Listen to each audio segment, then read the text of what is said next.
Good afternoon आप सभी को। कैसे हैं आप सभी लोग?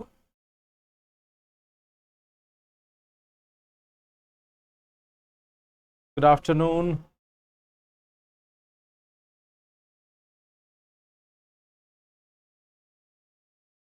Good afternoon. राम राम। मैं बिल्कुल बढ़िया। आप लोग कैसे हैं?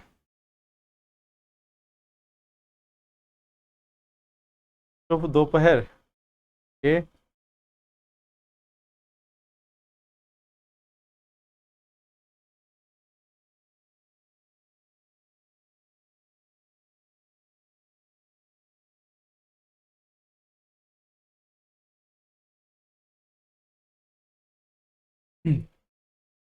चलिए, तो आई होप आप सभी लोगों ने कुछ रिवाइज वगैरह भी करना स्टार्ट किया है जो टॉपिक्स चल रहे हैं। इस बार कोई एग्जाम दे रहे हैं? इस बार आप में से कोई ऐसे हैं जो इस बार एग्जाम दे रहे हैं? 2024 का जो प्रीलिम्स एग्जाम है वो कोई दे रहे हैं? Good afternoon. अच्छा, कुछ लोग हैं जो दे रहे हैं।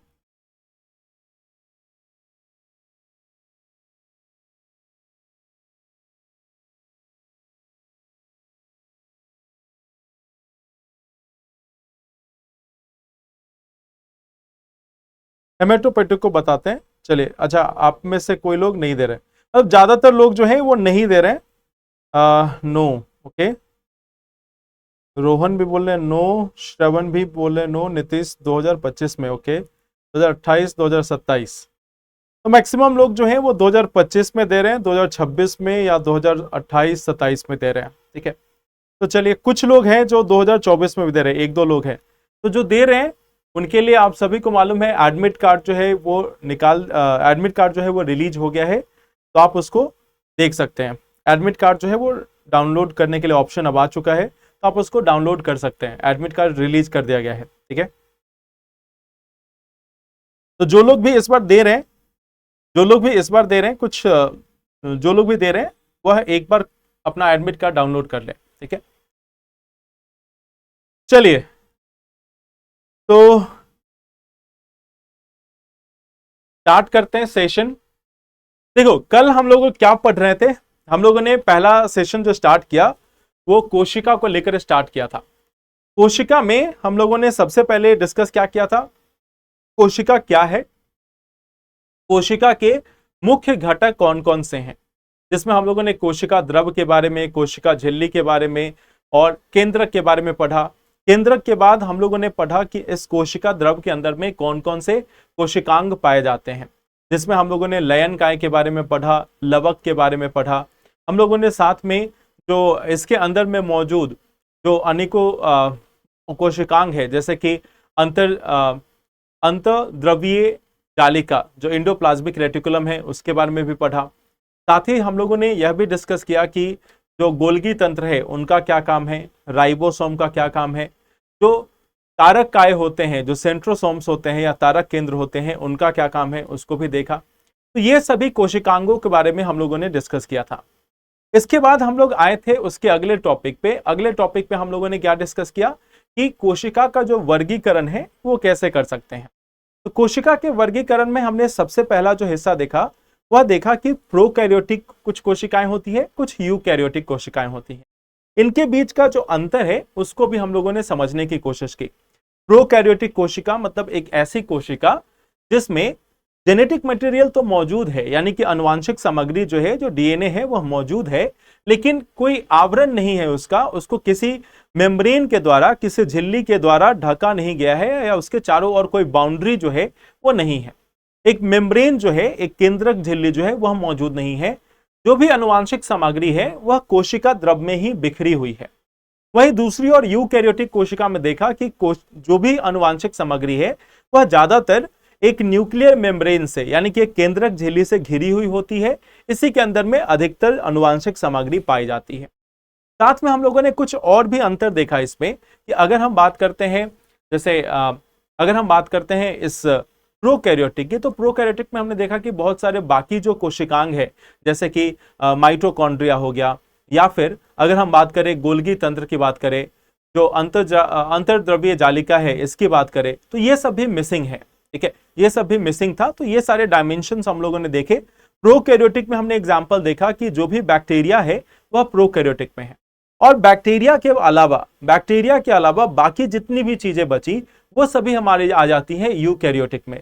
पशु पक्षी से लेकर कीड़े मकोड़े से लेकर जितनी भी चीजें हैं वह यूकैरियोटिक में आ जाती हैं। तो ये पहला वर्गीकरण था। दूसरा वर्गीकरण हम लोगों ने पढ़ा था कि जो पादप कोशिकाएं हैं और जो प्राणी कोशिकाएं हैं इनके बीच में क्या अंतर है, इनके बीच में क्या डिफरेंस है, इसको लेकर भी हम लोगों ने डिस्कस किया था। इन पार्ट्स को भी हम लोगों ने चर्चा की थी।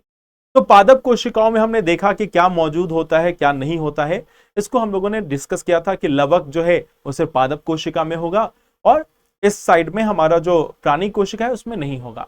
साथ ही हमने देखा जो रसधानी है या रिक्तिकाएं हैं, रिक्तिकाओं के बारे में भी हमने देखा कि प्लांट है तो एक बड़ी रिक्तिका या बड़ी रसधानी जो है वो हो सकती है, वहीं प्राणी कोशिकाओं में या तो बहुत छोटी छोटी होंगी और न्यूमरस होंगी, कई ज्यादा होंगी, या फिर नहीं भी हो सकती हैं, एब्सेंट भी हो सकती हैं।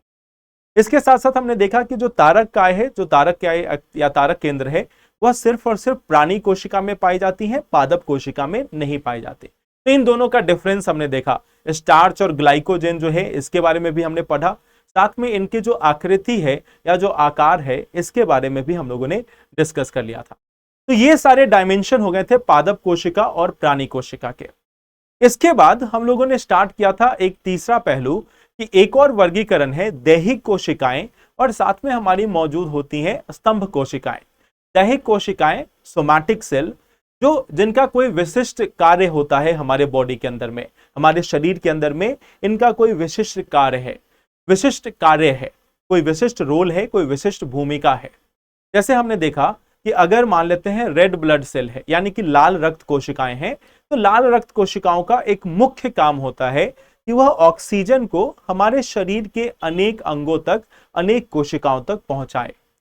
श्वेत रक्त कोशिका होती है, इसका भी एक खास रोल होता है कि हमारे बॉडी में डेली अगर कोई बीमारियां आ रही है, शरीर के अंदर में कोई अगर परेशानी है तो उससे हमें छुटकारा दिलाए। तो ये हमारी हो गई श्वेत रक्त कोशिकाएं या लाल रक्त कोशिकाओं का एक अपना कार्य है। इसी तरीके से हमारे बॉडी में ज्यादातर जो कोशिकाएं हैं उनका एक विशिष्ट कार्य है, वह पहले से नियत होता है कि इनको इसी काम के लिए बनाया गया है। लेकिन इसी बीच में हमारे पास कुछ और कोशिकाएं होती हैं जिनका नाम है स्तंभ कोशिकाएं या स्टेम सेल। अब यह स्टेम सेल क्या है? यह स्टेम सेल एक ऐसी कोशिका है, स्तंभ कोशिका एक ऐसी कोशिका है जिसका डेली या नॉर्मल डे में कोई काम नहीं है। एक नॉर्मल डे में इसका कोई रोल नहीं है या शरीर के अंदर बस मौजूद होता है। लेकिन किसी खास परिस्थिति में मान लेते हैं कि अगर किसी एक प्रकार की कोशिका की कमी हो जाए या एक प्रकार की कोशिका को बनाने की जरूरत हो, तो फिर यह जो स्तंभ कोशिकाएं हैं, जो स्टेम सेल हैं, जो नॉर्मली अस्थायी रूप से निष्क्रिय रहती हैं, वह तब जाकर सक्रिय हो जाती हैं। और फिर इन्हीं स्टेम सेल के मदद से, इन्हीं स्तंभ कोशिकाओं की मदद से कुछ खास प्रकार की जो विशिष्ट कोशिकाएं होती हैं, स्पेशलाइज्ड सेल्स होती हैं, उनका निर्माण किया जा सकता है। जैसे हम लोगों ने एक एग्जाम्पल देखा था कि हमारे बोन मैरो में एक विशेष प्रकार की स्तंभ कोशिका पाई जाती है, और उस स्तंभ कोशिका का नाम है हेमेटोपोइटिक स्टेम सेल।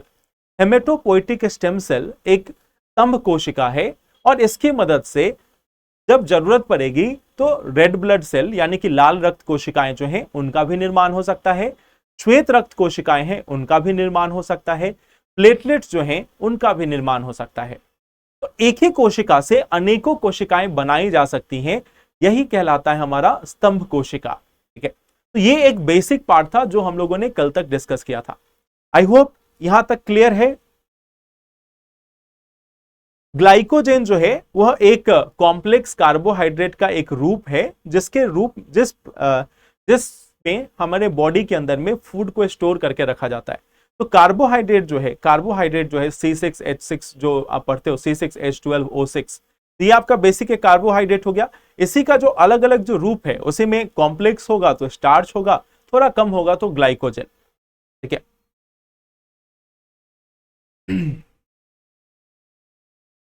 हाँ, जो मेंस मेंटरशिप होगा उसका फॉर्म कैसे भरे।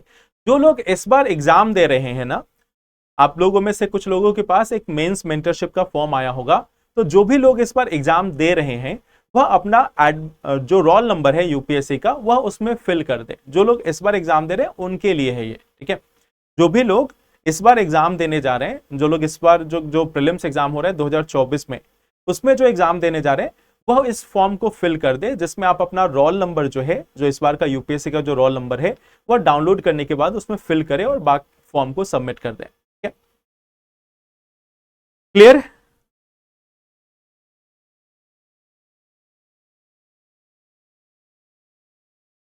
और कोई इससे संबंधित कोई सवाल, जो सब्जेक्ट से संबंधित सवाल हो, सब्जेक्ट से संबंधित कोई सवाल। सोमैटिक सेल का लैब में फॉर्मेशन नहीं हो सकता।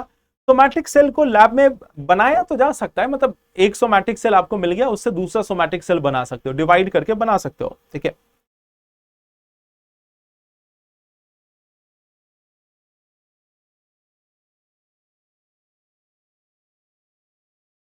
चलिए, नहीं सैटरडे को क्लास नहीं है, मंडे टू फ्राइडे है।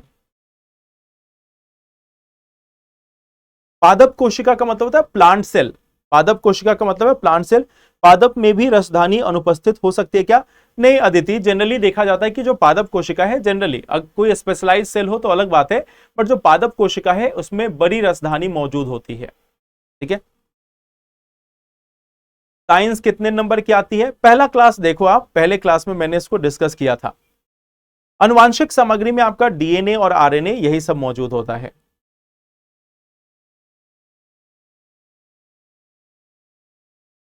कोशिका भित्ति और कोशिका झिल्ली में क्या अंतर है? देखो, कोशिका भित्ति जो है, कोशिका भित्ति जो है वह सेल वॉल कहते हैं इसको इंग्लिश में। एक स्ट्रक्चर है, एक निर्जीव परत है जो प्लांट सेल को, यानी कि पादप कोशिकाओं को एक एक्स्ट्रा प्रोटेक्शन, एक एक्स्ट्रा सुरक्षा का लेयर प्रोवाइड करती है। वहीं पे जो कोशिका झिल्ली है एक लिविंग मेम्ब्रेन मानी जाती है, एक सजीव परत मानी जाती है जो हर प्रकार के सेल में पाई जाती है, और वह सेल के अंदर और बाहर जो सामान का आदान प्रदान होता है उसमें मदद करती है, ठीक है। चलिए,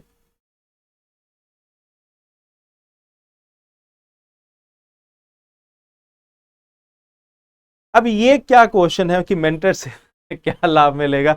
आपको नहीं मालूम क्या मेंटरशिप से क्या लाभ मिलता है? यदि देही कोशिका बनाई देता है तो स्टब कोशिका क्यों? देखो, दैहिक कोशिका जो है, अगर मान लो, जैसे मान लो कि हमारे पास रेड ब्लड सेल की कमी हो जाए, शरीर में लाल रक्त कोशिकाओं की कमी हो जाए, तो जितनी लाल रक्त कोशिकाएं हैं और जितना हमें ब्लड चाहिए, जितना हमें रक्त चाहिए या लाल रक्त कोशिकाएं चाहिए, वह मौजूदा लाल रक्त कोशिका से अगर नहीं बन पाए या उसमें ज्यादा समय लगे तो हमारे बॉडी को ज्यादा क्षति पहुंचेगी। अब इन्हीं सभी कंडीशंस के लिए, इन्हीं सभी आपातकाल स्थिति के लिए, इमरजेंसी कंडीशन के लिए बॉडी के अंदर में यह जो स्टेम सेल होते हैं या स्तंभ कोशिकाएं होती हैं वह मौजूद होती हैं, ठीक है। क्लियर है नीतीश? चलिए, अब आज का जो सेशन है उसको स्टार्ट करते हैं। अच्छा, एक दो चीजें और है जो मैं पुराना जो दैहिक कोशिका और स्तंभ कोशिका पढ़ा था उसमें एक दो चीज और देख लेते हैं। जो हमारी स्तंभ कोशिका है, स्तंभ कोशिका या जो हमारे स्टेम सेल है, इसके बारे में एक दो चीज और देख लेते हैं। इसको दो हिस्सों में वर्गीकृत किया जाता है। एक जिसको बोलते हैं दैहिक स्तंभ कोशिका, दैहिक स्तंभ कोशिका, और एक जिसको बोलते हैं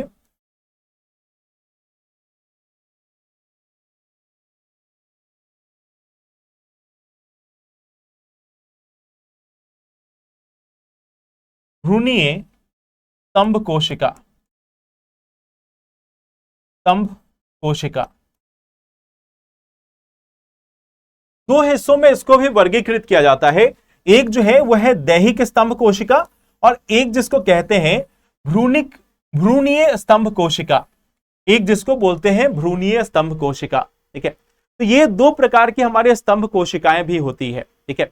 एक होती है एम्ब्रियोनिक स्टेम सेल, एक जिसको हम बोलते हैं एम्ब्रियोनिक स्टेम सेल, और दूसरा जिसको हम बोलते हैं सोमैटिक स्टेम सेल। इसको इंग्लिश में बोलते हैं सोमैटिक स्टेम सेल, और इसको बोलते हैं एम्ब्रियोनिक स्टेम सेल। इसको बोलते हैं embryonic stem cell, embryonic stem cell. तो यह जो है, यह जो हमारी दैहिक स्तंभ कोशिका है वह शरीर के या देह में पाई जाती है, शरीर में मौजूद होती है, शरीर में मौजूद होती है। कहां मौजूद हो सकती है? यह हो सकता है कि हमारे मांसपेशियों के अंदर में मौजूद हो। मांसपेशियां जो हैं, जो हमारी मांसपेशियां हैं,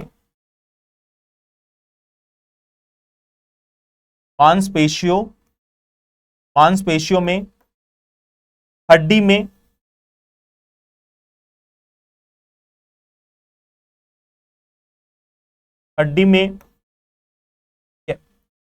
या फिर स्किन में भी पाई जा सकती हैं, चमड़ी में भी पाई जा सकती हैं, कहीं भी लोकेटेड हो सकती हैं, चमड़ी में। तो इन सभी जगहों पे ये पाई जा सकती हैं। इसको हम दैहिक स्तंभ कोशिका कहते हैं। इसको कई बार एक और नाम से जाना जाता है, वयस्क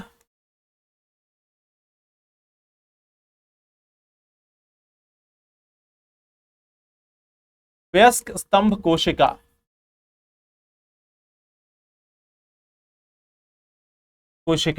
यानी कि अडल्ट स्टेम सेल,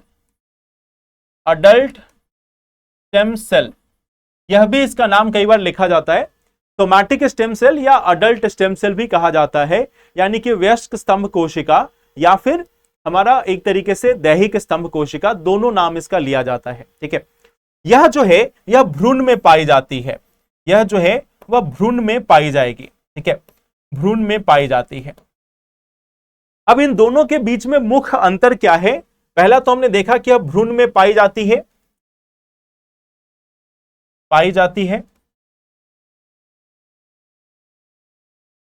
एम्ब्रियो में पाई जाती है, एम्ब्रियो के अंदर में पाई जाती है, यानी कि भ्रूण में पाई जाती है। और इसके साथ साथ एक और खास अंतर क्या है कि यह जो भ्रूणीय स्तंभ कोशिका है, एम्ब्रियोनिक स्टेम सेल है, इसकी मदद से हम किसी भी प्रकार के सेल को बना सकते हैं, या शरीर के जितने भी प्रकार के सेल हैं उनको बनाया जा सकता है। शरीर की जितनी भी कोशिकाएं हैं उन सभी का निर्माण इस भ्रूणीय स्तंभ कोशिका से हो सकता है, ठीक है। शरीर के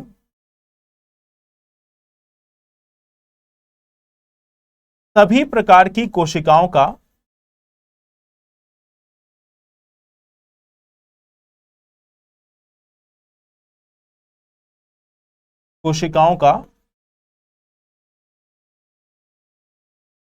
निर्माण संभव है, ठीक है।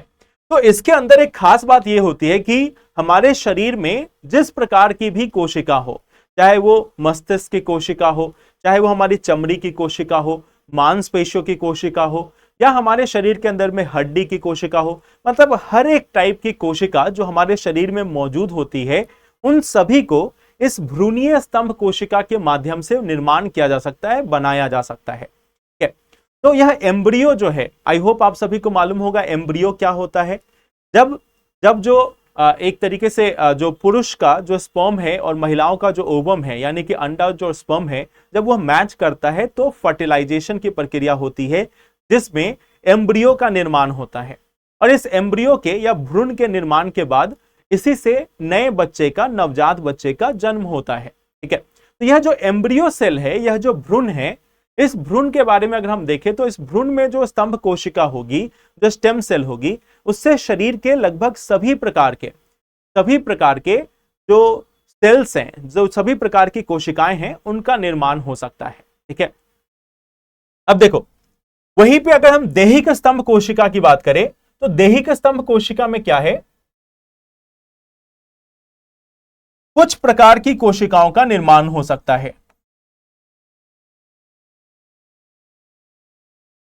कुछ प्रकार की कोशिकाओं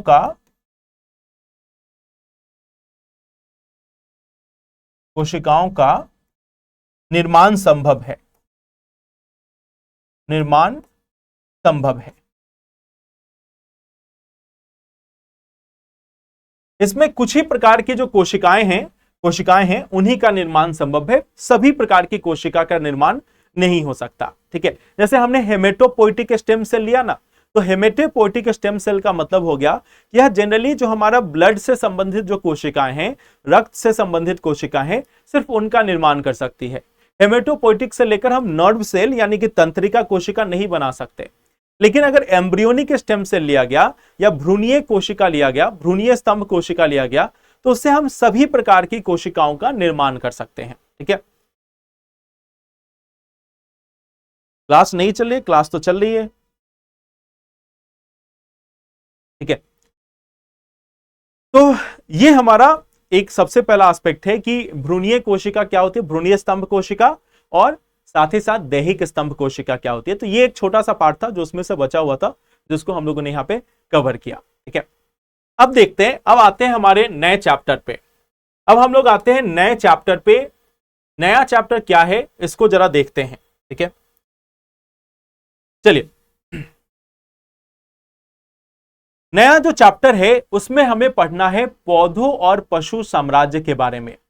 पौधों का जो साम्राज्य है या पशु का जो साम्राज्य है या पूरे जो जीवन का जो साम्राज्य है, जो जीवित प्राणियों का जो साम्राज्य है, इसके बारे में हमें यहां पे पढ़ना है, पौधों और पशु साम्राज्य के बारे में। तो देखो, अभी तक जब तक हम कोशिका पढ़ रहे थे तब तक हमने देखा कि जो सभी ऑर्गेनिज्म है इसको या तो हमने प्लांट मान लिया या हमने इसको एनिमल मान लिया। या तो हम उसको प्लांट मान के काम कर रहे हैं या फिर एनिमल मान के काम कर रहे हैं। लेकिन बाद में यह देखा गया कि सभी जीवों को हम सिर्फ प्लांट या एनिमल में नहीं डिवाइड कर सकते।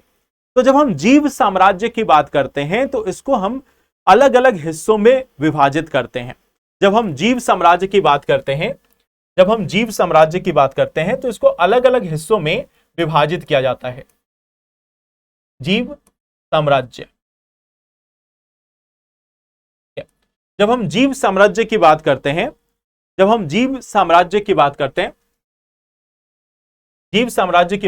तो इसको अलग अलग हिस्सों में विभाजित किया जाता है। और यह क्या है इसके बारे में फिर हम लोग देखते हैं कि क्या क्या इसमें अलग अलग साम्राज्य हैं, कहां से ये आया, इसके बारे में हम लोग डिस्कस करते हैं। ठीक है, तो एक व्यक्ति है जिनका नाम है R.H. विटटेकर। R.H. Whittaker. R.H. Whittaker साहब ने 1969 में 1969 में कहा कि हम यह जीव साम्राज्य को 5 हिस्सों में वर्गीकृत कर सकते हैं। 5 हिस्सों में वर्गीकृत कर सकते हैं, 5 अलग अलग हिस्सों में वर्गीकृत कर सकते हैं। ठीक है, तो यह सबसे पहले इनके द्वारा कहा गया कि हम इसको 5 हिस्सों में वर्गीकृत कर सकते हैं। और उन्होंने इसका प्रस्ताव दिया कि इस पूरे प्लांट या एनिमल जो आप बोल रहे हो, प्लांट और एनिमल सबको बोलना सही नहीं है, इसे हमें और बेहतर ढंग से क्लासिफाई करने की जरूरत है, इसको और बेहतर ढंग से वर्गीकृत करने की जरूरत है। तभी सिर्फ प्लांट्स और एनिमल्स नहीं होते, कुछ और भी जीव हैं जो इन दोनों से अलग होते हैं। और उन्होंने एक 5 किंगडम क्लासिफिकेशन जो है वह प्रपोज किया। और इस 5 किंगडम क्लासिफिकेशन का उन्होंने अलग अलग नाम जो है वह दिया। ठीक है, तो वह कौन कौन से किंगडम है, कौन कौन से साम्राज्य हैं, उनके बारे में हम लोग पहले चर्चा करते हैं। तो 5 साम्राज्य बनाए गए। पहला जो साम्राज्य था उसका नाम दिया गया मोनेरा। पहला जो साम्राज्य था उसका नाम दिया गया मोनेरा। ठीक है, पहला जो साम्राज्य है इसका नाम दिया गया मोनेरा। इसका नाम दिया गया मोनेरा, किंगडम मोनेरा या मोनेरा साम्राज्य। दूसरा एक साम्राज्य बनाया गया और दूसरे साम्राज्य का नाम रखा गया प्रोटिस्टा। दूसरे साम्राज्य का नाम रखा गया प्रोटिस्टा।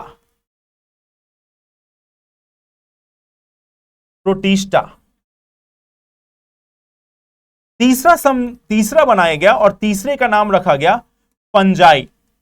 जिसको हम लोग कवक भी बोलते हैं, उसी को फंजाई साम्राज्य कहा गया।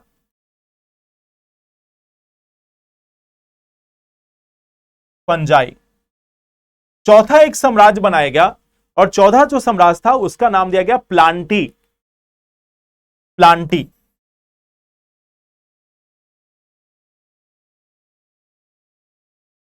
प्लांटी साम्राज्य। चौथा जो साम्राज्य था उसका नाम दिया गया प्लांटी साम्राज्य।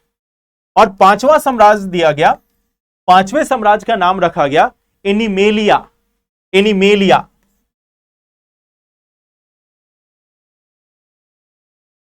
एनिमेलिया। ठीक है, एनिमेलिया। तो ये 5 समाज अलग अलग बनाए गए जिनका नाम दिया गया Monera, Monera, Protista, Protista, Fungi, Fungi, Plantae और एनिमेलिया, और एनिमेलिया। तो यह 5 समाज में, 5 साम्राज्य में वर्गीकृत किया गया सभी ऑर्गेनिजम्स को, कि जो भी जीवित ऑर्गेनिज्म है इनको 5 अलग अलग साम्राज्यों में वर्गीकृत किया गया। तो यह 5 समाज क्या है, इसके अंदर में कौन से ऑर्गेनिज्म आते हैं, उनके क्या गुण होते हैं, इसको हमें थोड़ा देखना है। थोड़ा सा ये फैक्चुअल पार्ट होगा, लेकिन यूपीएससी कभी कभी इसको लेकर क्वेश्चन पूछ सकती है। ठीक है, तो ये क्या किंगडम है, और देखो यूपीएससी कभी डायरेक्ट क्वेश्चन नहीं पूछती कि मोनेरा किंगडम में कौन से जीव आते हैं या फंजाई किंगडम में कौन से जीव आते हैं। यह इनके गुणों के बारे में पूछती है कि इनके गुण क्या होते हैं, कहां पाए जाते हैं, कहां नहीं पाए जाते हैं, कैसे एग्जिस्ट करते हैं, क्या इनके भोजन का माध्यम होता है। इन चीजों पर सवाल ज्यादा पूछा जाता है। ठीक है, तो हमारे पास पहला ऑप्शन है मोनेरा। पहला जो किंगडम है इसका नाम है मोनेरा। ठीक है, पहला जो है वह है Monera, Monera kingdom. Monera kingdom, अब ये क्या है इसको देखते हैं। मोनेरा किंगडम क्या है इसको देखते हैं। ठीक है, हाँ, आर.एच. विटेकर 1969 में। एनिमेलिया, बिल्कुल, मैंने इंग्लिश वर्ड भी लिख दिया है अंजलि, इंग्लिश वर्ड भी लिख दिया है, दोनों में है। ठीक है, तो मोनेरा और बाकी क्या है इसको हम लोग देखते हैं। सबसे पहले अगर हम मोनेरा किंगडम की बात करें तो मोनेरा किंगडम एक ऐसा किंगडम है, एक ऐसा साम्राज्य है जहां पे प्रोकैरियोटिक, प्रोकैरियोटिक कोशिका वाले जीव पाए जाते हैं। इसमें जो कोशिका, इसमें जो जीव हैं वह होते हैं प्रोकैरियोटिक, प्रोकैरियोटिक, प्रोकैरियोटिक कोशिका, प्रोकैरियोटिक कोशिका वाले जीव, प्रोकैरियोटिक कोशिका वाले जीव। ठीक है, यानी कि ऑर्गेनिजम्स जो कि प्रोकैरियोटिक सेल्स वाले हैं। ठीक है, प्रोकैरियोटिक सेल वाले जो ऑर्गेनिज्म हैं, प्रोकैरियोटिक सेल वाले जो ऑर्गेनिज्म हैं, उन्हीं को इस कैटेगरी में रखा जाता है, प्रोकैरियोटिक सेल। ठीक है, तो इस किंगडम मोनेरा में सिर्फ उन्हीं चीजों को रखा गया, उन्हीं प्राणियों को रखा गया जो प्रोकैरियोटिक सेल वाले हैं। अब आप मुझे यह बताओ कि प्रोकैरियोटिक सेल वाले ऑर्गेनिज्म कौन से हैं, उसका कोई एग्जांपल है आपके पास? कौन से ऑर्गेनिज्म जो हैं वह प्रोकैरियोटिक में आते हैं? कौन से ऑर्गेनिज्म प्रोकैरियोटिक होते हैं?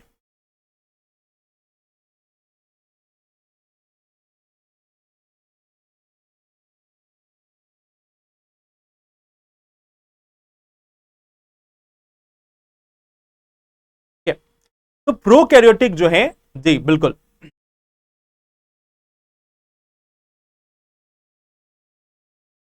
बैक्टीरिया जो है वह होता है, बिल्कुल। तो बैक्टीरिया जो है, जो जीवाणु है, वह हमारे पास इसका एग्जाम्पल है। बैक्टीरिया जो है वह इसका एग्जाम्पल है। बैक्टीरिया यानी कि जीवाणु जो है वह इसका एक एग्जाम्पल है, जो हमें देखने को मिलता है। इस बैक्टीरिया जो है वह हमें देखने को मिलता है इसके उदाहरण के तौर पे। अब देखो, यह जो प्रोकैरियोटिक जो ऑर्गेनिज्म है, यानी कि जो प्रोकैरियोटिक जो जीव हैं, या जो हमारे मोनेरा किंगडम के, मोनेरा साम्राज्य के जो जीव हैं, उनके क्या गुण होते हैं, क्या विशेषताएं होती हैं, इसके बारे में हम बात करते हैं। अब एक चीज ध्यान देना कि इन जीवों के अंदर में, इन जीवों के अंदर में हमें कोशिका भित्ति देखने को मिलती है। कोशिका भित्ति मौजूद होती है।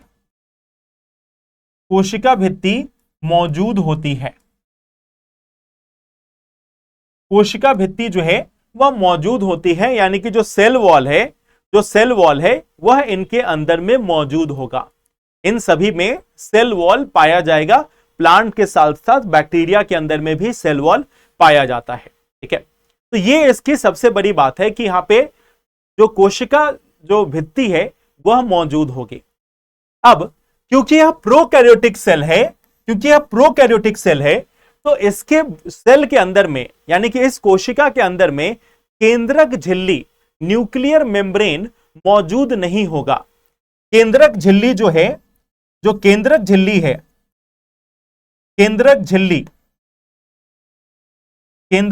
झिल्ली अनुपस्थित होगा।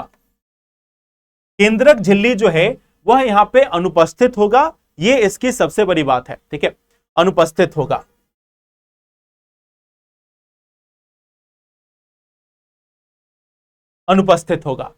तो यहां पे जो केंद्रक झिल्ली है वह अनुपस्थित होगा। न्यूक्लियर मेम्ब्रेन अनुपस्थित होता है, क्योंकि यह एक प्रोकैरियोटिक कोशिका है।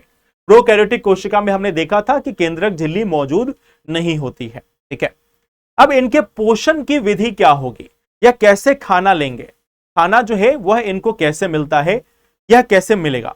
ठीक है, अच्छा एक और चीज यहां पर आप देखोगे क्या, यहां पर आप क्या देखोगे कि यह जो इनकी जो संरचना है, इनका जो बॉडी ऑर्गेनाइजेशन है, यानी कि यह किस शेप या साइज के होंगे, तो यह सिर्फ कोशिकीय जीव होते हैं। मतलब यह सिर्फ सेलुलर ऑर्गेनिज्म होते हैं, यानी एक सेल के बने हो, एक कोशिका से बने हो, वैसे यह जीव होते हैं। तो यह कोशिकीय जीव हैं। कोशिकीय जीव मतलब यह जो है, ऐसा नहीं कि बड़े बड़े साइज के होंगे जो दिख जाएं। यह कोशिकीय जीव हैं, यानी कि यह सिर्फ एक सेल के बने होते हैं। यह जो है वह सिर्फ कोशिकीय जीव हैं। यह सिर्फ एक सेल के बने होते हैं। तो यह इनकी एक खास बात है। ठीक है, यह कोशिकीय जीव होते हैं।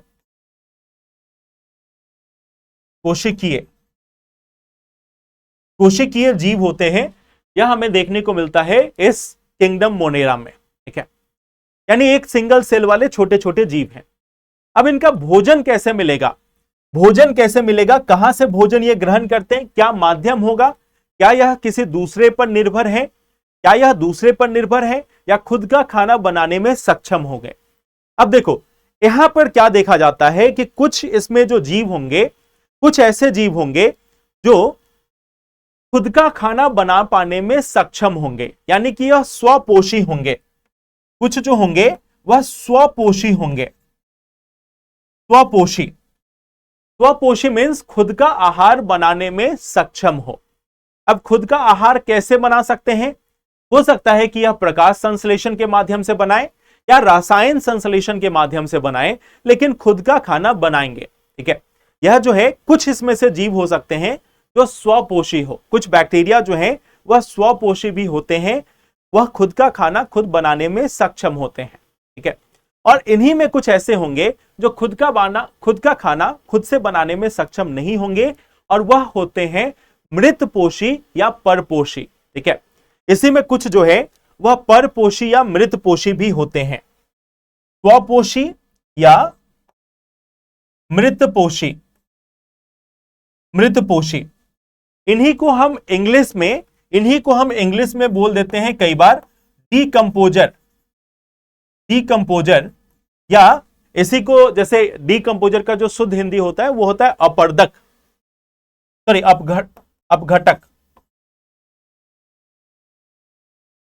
अपघटक। ठीक है, तो बैक्टीरिया जो है वह अपघटक के रूप में या डीकंपोजर के रूप में काम करते हैं। यह मृतपोषी होते हैं, यानी कि मरे हुए जो जीव हैं उनके ऊपर निर्भर करते हैं। इसमें से कुछ और हो सकते हैं जो परजीवी भी हो। कुछ जो हैं वह परजीवी भी हो सकते हैं। ठीक है, जैसे आपने देखा होगा कि ह्यूमंस के मतलब मनुष्यों के अंदर में भी कुछ बैक्टीरिया पाए जाते हैं, वो हमारे शरीर के ऊपर निर्भर करते हैं। हाँ, वो हमें भी हेल्प करते हैं, बट कुछ ऐसे भी होते हैं जो सिर्फ हमारे अंदर रह के खाना खाते हैं या हमारे शरीर को नुकसान भी पहुंचाते हैं। तो यह परपोषी भी हो सकते हैं, यह परपोषी भी हो सकते हैं, जिसमें यह हो सकते हैं कि परजीवी हो, दूसरे जीव पर आधारित हो। यह मृतपोषी हो सकते हैं, मरे हुए जानवरों को या मरे हुए पौधों पर भी निर्भर हो सकते हैं, और कुछ जो है वह स्वपोषी भी हो सकते हैं। तो इसमें तीनों प्रकार के, तीनों माध्यम से यह अपना फूड पा सकते हैं, यह अपना भोजन ग्रहण कर सकते हैं या भोजन जो है वो प्राप्त कर सकते हैं। तीनों तरीके के इसमें जीव मौजूद हो सकते हैं। ठीक है, तो ये तो पहली बात हो गई। अब इसके साथ साथ इनके लेकर जो सबसे खास बात है कि यह जो है वह लगभग सभी प्रकार के पारितंत्र में पाए जाते हैं। लगभग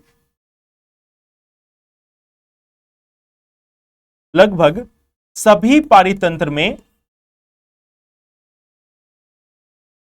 लगभग सभी पारितंत्र में मौजूद होते हैं। पारितंत्र का मतलब होता है इकोसिस्टम, पारितंत्र का मतलब होता है इकोसिस्टम। तो यह लगभग सभी प्रकार के पारितंत्र में मौजूद होते हैं, चाहे वो रेगिस्तान की गर्मी हो या जो ठंडे प्रदेश की, या फिर मान लेते हैं कि जैसे जहां पे बर्फ जमी हो वैसे क्षेत्र हो, या रेगिस्तान की गर्मी हो, चाहे वो लावा हो यानी कि वोल्केनो का लावा हो, या फिर आर्कटिक की ठंडी जो बर्फ है वह मौजूद हो। इन सभी जगहों पे आपको यह किंगडम मोनेरा यानी कि मोनेरा साम्राज्य के जो जीव हैं वह पाए जा सकते हैं। जहां पे पीएच कम हो, मतलब जहां एसिडिक हो, जहां अम्लीय वातावरण हो, उसमें भी मौजूद हो सकते हैं, और जहां क्षारीय वातावरण हो उसमें भी मौजूद हो सकते हैं। तो यह एक ऐसे जीव हैं जो पृथ्वी पर लगभग हर जगह मौजूद हैं, लगभग हर जगह ये आपको पाए जाते हैं। और जितनी विविधता, जितनी अधिकता या पारितंत्र की इसकी है, उतना शायद और किसी जीव की नहीं होती। तो ये इनकी सबसे बड़ी खासियत है, यह इनकी सबसे बड़ी खासियत है कि यह सभी जगह पाए जाते हैं, सभी जगह पाए जाते हैं। तो इनके में आप ऐड कर सकते हो आगे कि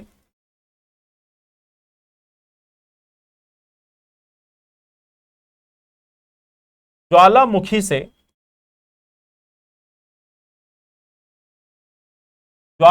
से लेकर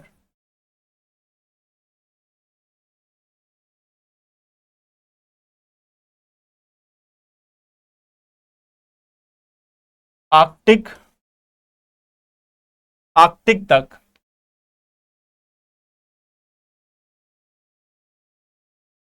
रेगिस्तान से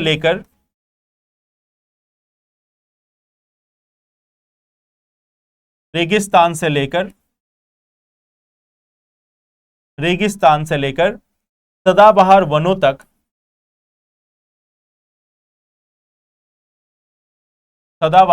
तक,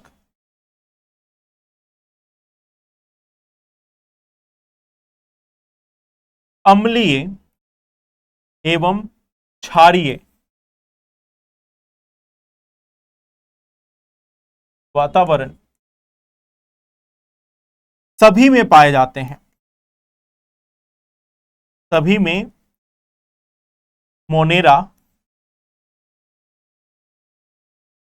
जीव पाए जाते हैं।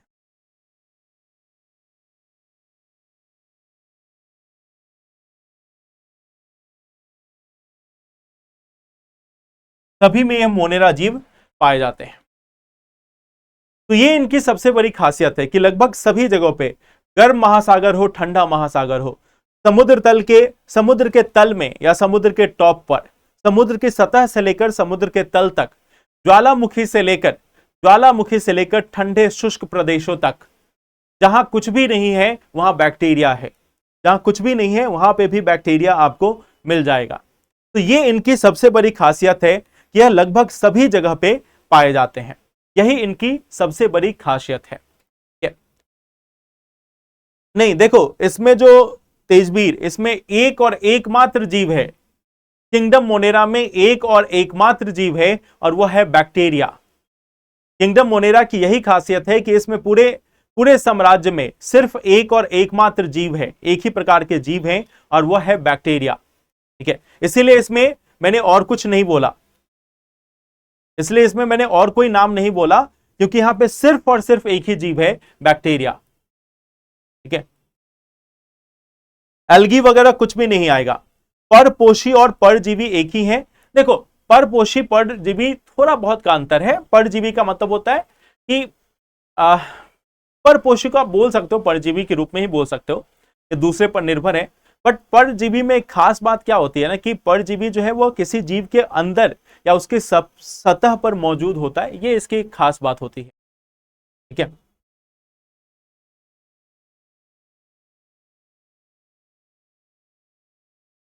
क्लियर? अलगी नहीं आएगा, अलगी इसमें नहीं आएगा, अमीबा भी नहीं आएगा, कोई नहीं आएगा, सिर्फ और सिर्फ बैक्टीरिया। सिर्फ और सिर्फ बैक्टीरिया जो है उसको यहां पर आप काउंट करके रखो, बाकी किसी को इसमें इंक्लूड करने की जरूरत ही नहीं है।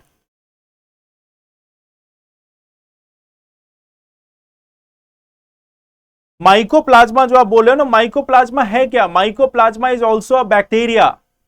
माइकोप्लाज्मा जो है एक बैक्टीरिया है, माइकोप्लाज्मा कुछ अलग नहीं है, वायरस बिल्कुल नहीं। आप बैक्टीरिया के अलग अलग नाम रखो वो अलग बात है, बैक्टीरिया के आप अलग अलग नाम रख सकते हो, लेकिन है तो बैक्टीरिया ही ना। ठीक है,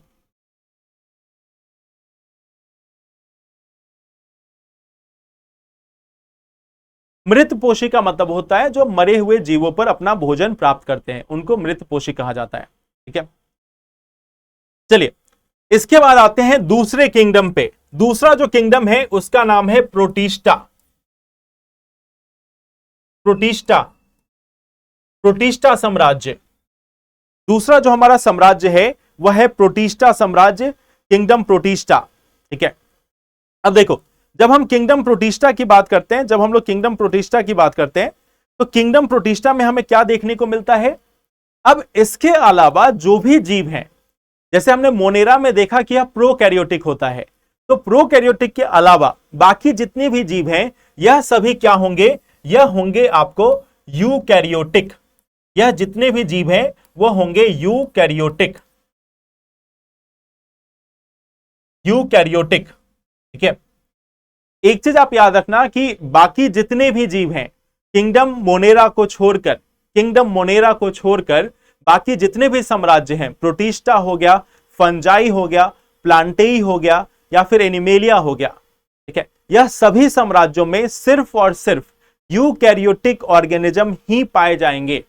सिर्फ और सिर्फ यूकैरियोटिक ऑर्गेनिज्म, यूकैरियोटिक जो जीव हैं वही पाए जाएंगे। इसको बिल्कुल एकदम रट्टा मार लेना।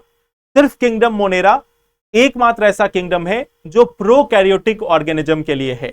जितने भी प्रोकैरियोटिक ऑर्गेनिज्म है वह किंगडम मोनेरा में है। ठीक है, इसके अलावा जो भी हैं सभी आपके बाहर हैं। तो प्रोकैरियोटिक और मोनेरा को आप याद रखना कि पीएम पीएम पीएम से आप याद रखना कि जो भी प्रोकैरियोटिक है वह कहां पे जाएंगे? मोनेरा में।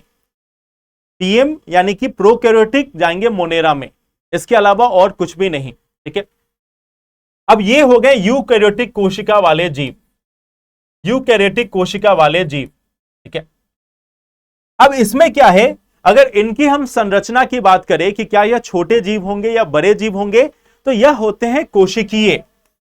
यह भी जो है वह कोशिकीय होते हैं, कोशिकीय होते हैं, कोशिकीय जीव होते हैं।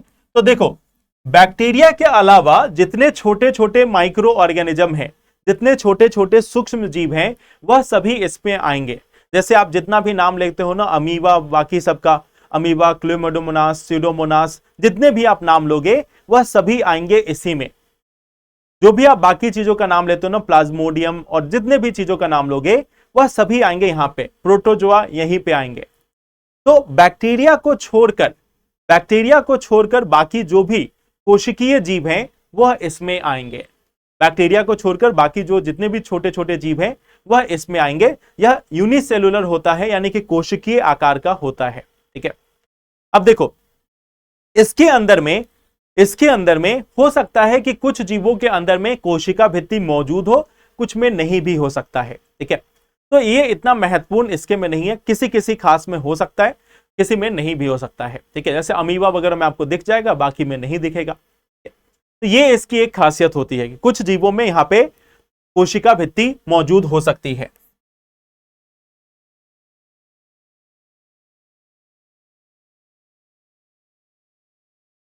कुछ जीवों में कोशिका भित्ति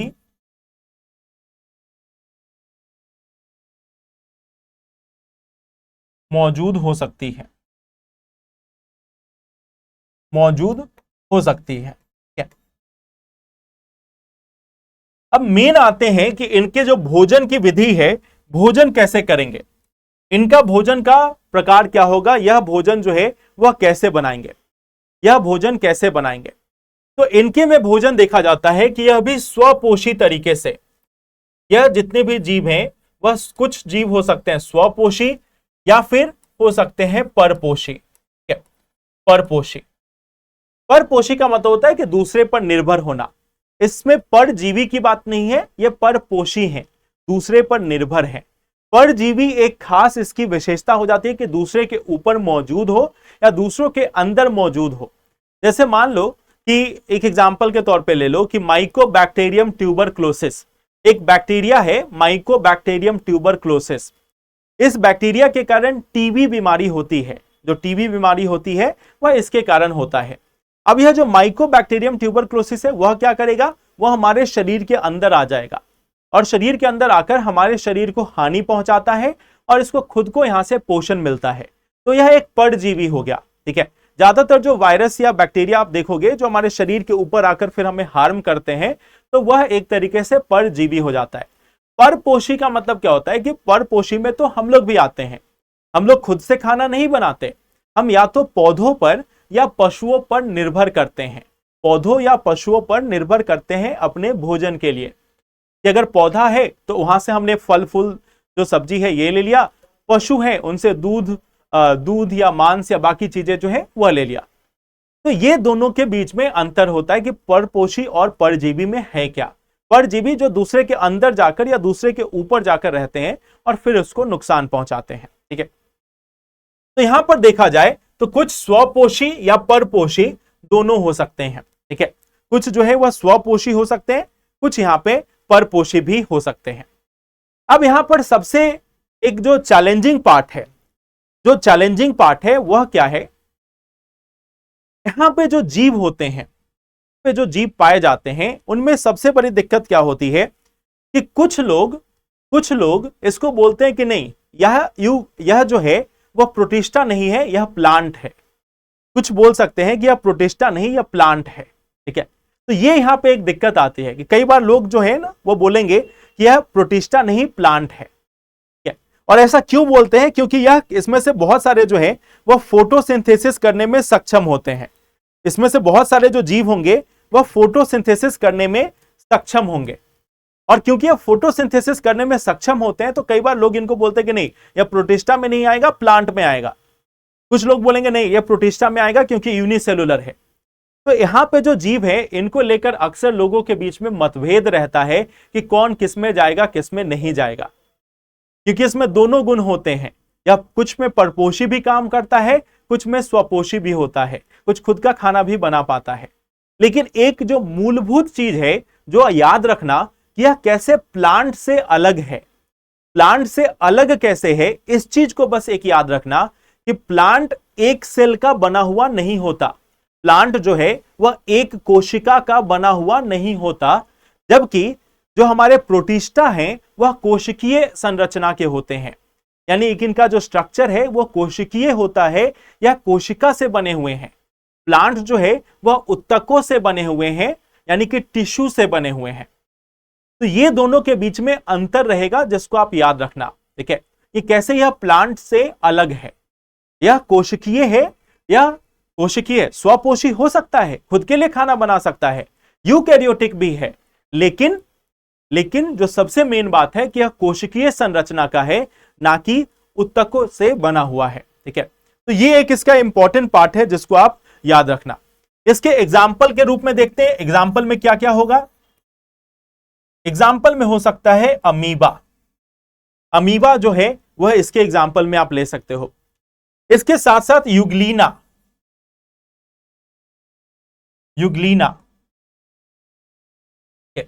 युगलीना, साथ में आपका पैरामेशियम। पैरामेशियम जो है, पैरामेशियम जो है वह भी इसके एग्जाम्पल में आता है। पैरामीशियम, जो पैरामीशियम है वह भी इसी के एग्जाम्पल के रूप में इस्तेमाल किया जाता है। पैरामीशियम यह भी इसी के एग्जाम्पल के रूप में है। इसके साथ साथ जो जलीय पौधे होते हैं, एक चीज याद रखना, ज्यादातर ज्यादातर प्रोटिस्टा, ज्यादातर प्रोटिस्टा जलीय जीव होते हैं, जलीय जीव होते हैं। ज्यादातर जो प्रोटिस्टा हैं वह जलीय जीव होते हैं, इस चीज को याद रखना। इनमें से ज्यादातर जो लोग हैं, ज्यादातर जो जीव होंगे वह जलीय जीव होंगे, पानी में रहने वाले जीव होंगे। ठीक है, तो इस चीज को भी आप यहां पे याद रखना। ये प्रोटिस्टा एक किंगडम है, एक साम्राज्य है, प्रोटिस्टा साम्राज्य। प्रोटिस्टा साम्राज्य के बारे में एक बार फिर से हम लोग क्विक रिवाइज करते हैं। एक ऐसा साम्राज्य है जिसमें यूकैरियोटिक कोशिका वाले जीव पाए जाते हैं। यूकैरियोटिक कोशिका क्या होती है, हम लोगों ने कल के क्लास में देखा था। एक ऐसी कोशिका जिसमें केंद्रक झिल्ली मौजूद हो, जो आनुवांशिक सामग्री है वह एक परिभाषित केंद्रक के अंदर में, जो एक केंद्रक झिल्ली से घिरी हुई है उसके अंदर में मौजूद होती है। एक वेल डेवलप्ड जो कोशिका है उसी को हम यूकैरियोटिक कोशिका कहते हैं। तो यह यूकैरियोटिक कोशिका होती है। सबसे बड़ी बात यह है कि प्रोटिस्टा वाले जीव जो हैं वह कोशिकीय हैं। यह स्वपोषी या परपोषी हो सकते हैं, यानी कि यह ऑटोट्रॉपिक या हेट्रोट्रॉपिक हो सकते हैं। ऑटोट्रॉपिक, हेट्रोट्रॉपिक मतलब कुछ होंगे जो खुद का खाना बना लेंगे, कुछ होंगे जो दूसरों जीवों पर निर्भर करेंगे अपने भोजन के लिए। ठीक है, ये तो पहली बात हो गई। ठीक है, दूसरी बात क्या हो गई कि कुछ जीवों में कोशिका भित्ति मौजूद हो सकती है, कुछ में नहीं भी हो सकती है। कुछ में कोशिका भित्ति मौजूद हो सकती है, जो स्वपोषी होंगे ना उसमें कोशिका भित्ति देखने को मिल जाएंगे।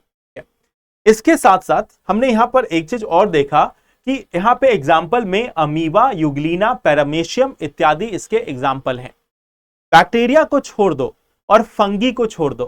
बैक्टीरिया और फंगी को आपने छोड़ दिया, यानी कि जीवाणु और कवक को छोड़ दिया, तो इसके अलावा जो भी सूक्ष्म जीव हैं, जो भी सूक्ष्म जीव हैं जो कोशिकीय आकृति के हैं, कोशिकीय संरचना के हैं, वह सभी इसी में आएंगे। एक सिंपल भाषा में याद रखना कि बैक्टीरिया को साइड करो, कवक को साइड करो। बैक्टीरिया और कवक को साइड करने के बाद जितने भी कोशिकीय जीव हैं, जितने भी कोशिकीय जीव हैं वह सभी और सभी इसी में आएंगे। एक सिंपल भाषा में आप इसको याद कर सकते हो। फंगी को हटा दो, कवक को हटा दो, बैक्टीरिया को हटा दो, बाकी जो भी कोशिकीय जीव बचा वह सिर्फ इसी में आता है। तो ये हमारा दूसरा किंगडम हो गया प्रोटिस्टा। ठीक है, कोशिकीय है। अगर आप देखो कोशिकीय है तो क्या हम इसको देख पाएंगे? बहुत छोटे छोटे स्ट्रक्चर्स हैं, तो क्या हम इंडिविजुअल देख पाएंगे?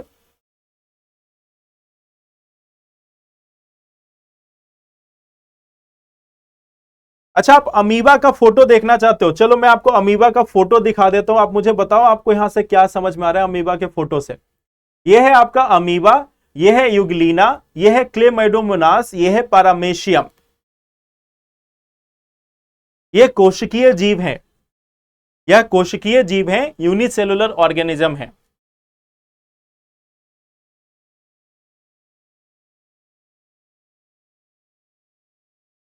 मैंने आपको क्या बोला कि मैंने आपको क्या बोला, बैक्टीरिया जो है उनके लिए एक साम्राज्य बनाया गया है और वह साम्राज्य है हमारा मोनेरा।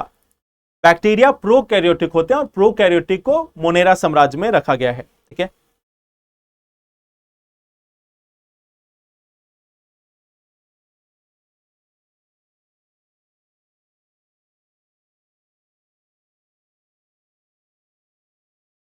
अश्वनी, जहां पे डायग्राम की कोई जरूरत नहीं। पहली बात आप समझो कि आपको पढ़ना क्या है।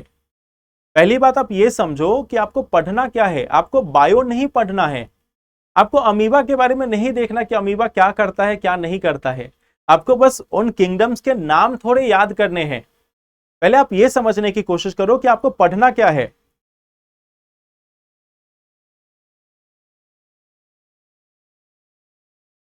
नहीं, ये लिखना नहीं है, इसीलिए मैं इसमें जो भी चीजें हैं वो मैंने आपको बता दिया है। ठीक है,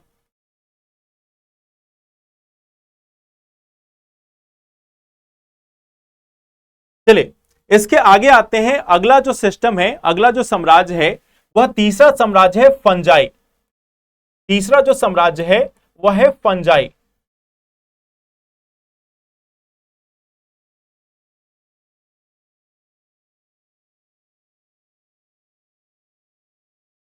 फंजाई साम्राज्य।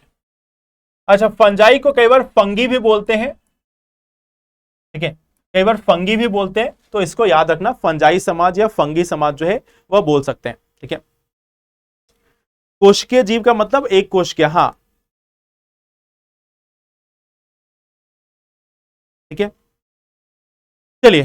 तो कोशिकीय जीव में आप मुझे बताइए कि यह प्रोकैरियोटिक होगा या यूकैरियोटिक होगा। यह प्रोकैरियोटिक होगा या फिर यूकैरियोटिक होगा। हाँ, कवक को ही फंगी बोलते हैं।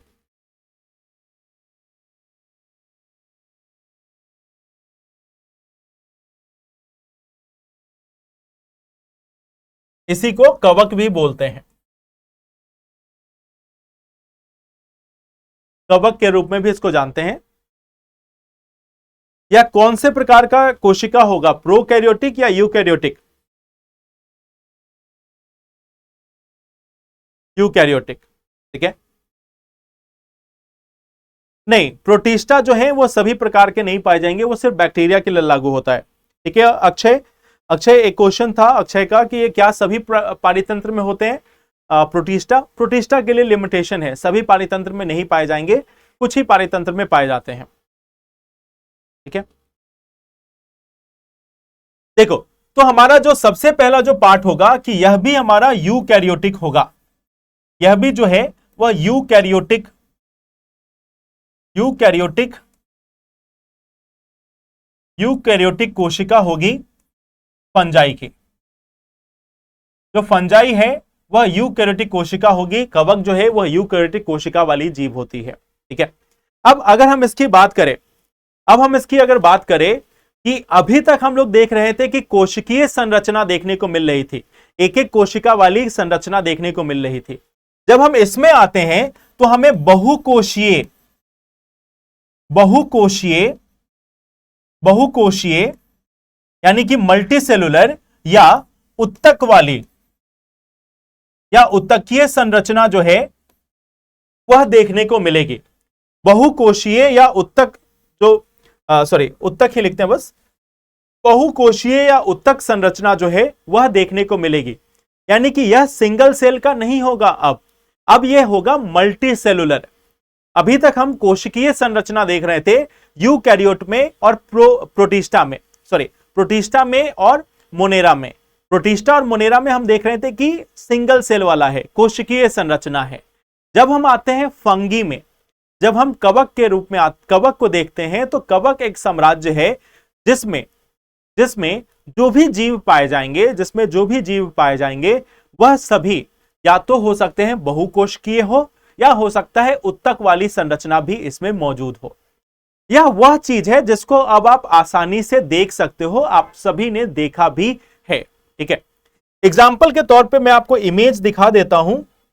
यहां पे भी इस इमेज को आप सभी लोग जानते होंगे, पहचानते होंगे। ठीक है, यह इमेज जो है वह है मशरूम का, यह जो इमेज है वह है मशरूम का। ठीक है, तो यह मशरूम जो है एक कवक है, मशरूम जो है एक फंगी है। ठीक है, एक फंजाई है जो इस किंगडम का सदस्य है। तो इन सदस्यों को अब देख पाना, इन सदस्यों को जान पाना अब आपके लिए संभव होता है। ठीक है, यह वह सदस्य हैं जिनको आप देख सकते हैं, महसूस कर सकते हैं। बाकी तो छोटे छोटे हैं जो आपको दिखाई नहीं देते। ठीक है, तो यह हमारा तीसरा किंगडम हो गया, तीसरा किंगडम हो गया फंजाई का, या फिर तीसरा किंगडम हो गया हमारा फंजाई का या कवक का। ठीक है, अब इस कवक के किंगडम के बारे में अगर हम लोग बात करें, ठीक है, तो इनका क्या तरीका है भोजन का, यह भोजन कैसे लेंगे, इनको भोजन कहां से मिलेगा। इनको भोजन मिलता है परपोषी तरीके से। इनको जो भोजन मिलता है वह परपोषी तरीके से मिलता है। ज्यादातर जो है वह परपोषी होते हैं। परपोषी मतलब दूसरों पर निर्भर करते हैं, और इसमें भी जो जीव हैं वह मृत जीवी हो सकते हैं। यह भी जो है वह मृत जीवी हो सकते हैं। इसमें भी जो जीव हैं वह मृत जीवी होते हैं। इनको भी कई बार अपघटक कहा जाता है। इनको भी कई बार अपघटक या डीकंपोजर के रूप में जाना जाता है। ठीक है, तो बैक्टीरिया के साथ यह सिमिलर है। यह पौधे की आकृति के जरूर आपको दिखते होंगे, बट यह पौधे नहीं है। यह खुद का खाना नहीं बनाते, यह दूसरों पर भोजन के लिए निर्भर करते हैं। तो जो फंजाई है, जो कवक है, वह एक अपघटक के रूप में काम करते हैं, डीकंपोजर के रूप में काम करते हैं। और जो मृत पशु या पक्षी या फिर मृत पौधे हैं, उनके ऊपर यह पनपते हैं। अब आप बोलोगे कि जीवित पौधों पर दिखता है। जीवित पौधों पर यह आपको इसलिए दिखता है क्योंकि जीवित पौधों की जो छाल है, या जीवित पौधों के भी ऊपर जो मैक्सिमम पार्ट होता है वह डेड सेल का होता है, मरे हुए कोशिकाओं का होता है। ठीक है, तो जो छाल है, जो पेड़ की जो छाल है, या फिर उस पर मौजूद जो मृत कोशिका है, उस पर निर्भर करते हैं ये हमारे मशरूम या इस प्रकार के कवक। ठीक है, तो कवक एक ऐसे जीव हैं जो परपोषी हैं और इसके साथ साथ मृत जीवी हैं, डीकंपोजर्स हैं, अपघटक हैं। ठीक है, अब देखो, अगर हम इनकी बात करें तो यह भी लगभग एक विश्वव्यापी हैं, लगभग सभी जगहों पे पाए जाते हैं। बैक्टीरिया के बाद अगर कुछ दिखता है बहुत ज्यादा, तो वह होते हैं कवक। यह भी आपको विश्वव्यापी हैं, लगभग हर प्रकार के आवास में देखे जाते हैं। यह हवा में मौजूद हो सकते हैं, यह पानी में मौजूद हो सकते हैं, मिट्टी में हो सकते हैं, जानवरों के ऊपर पाए जा सकते हैं, पौधों के ऊपर पाए जा सकते हैं। तो यह भी एक बृहद आवास में पाए जाते हैं। इनका जो आवास है वह भी काफी बृहद है, काफी लंबे चौड़े क्षेत्र में यह पाए जाते हैं। ठीक है, तो ये कहां कहां पाए जा सकते हैं? यह आपको हवा, पानी, मिट्टी, पौधों एवं पशुओं, सभी के ऊपर, पशुओं के ऊपर पाए जा सकते हैं,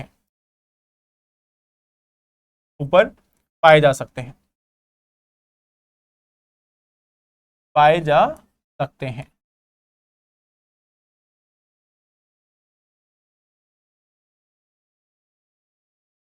तो ये इनकी खास बात है कि यह लगभग सभी जगह पाए जा सकते हैं, इनकी यह खासियत होती है। ठीक है, लगभग सभी जगह यह पाए जा सकते हैं। ठीक है, ज्यादातर जो इनकी संख्या है वह गर्म एवं आर्द्र पारितंत्र में इनकी संख्या अधिक होती है। गर्म एवं आर्द्र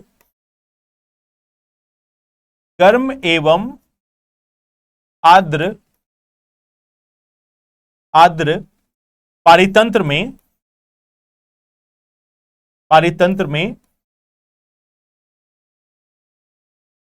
गर्म एवं आर्द्र पारितंत्र में अधिक मात्रा में पाए जाते हैं।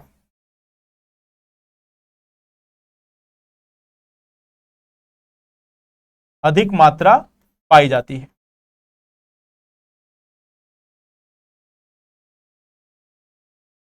अधिक मात्रा पाई जाती है।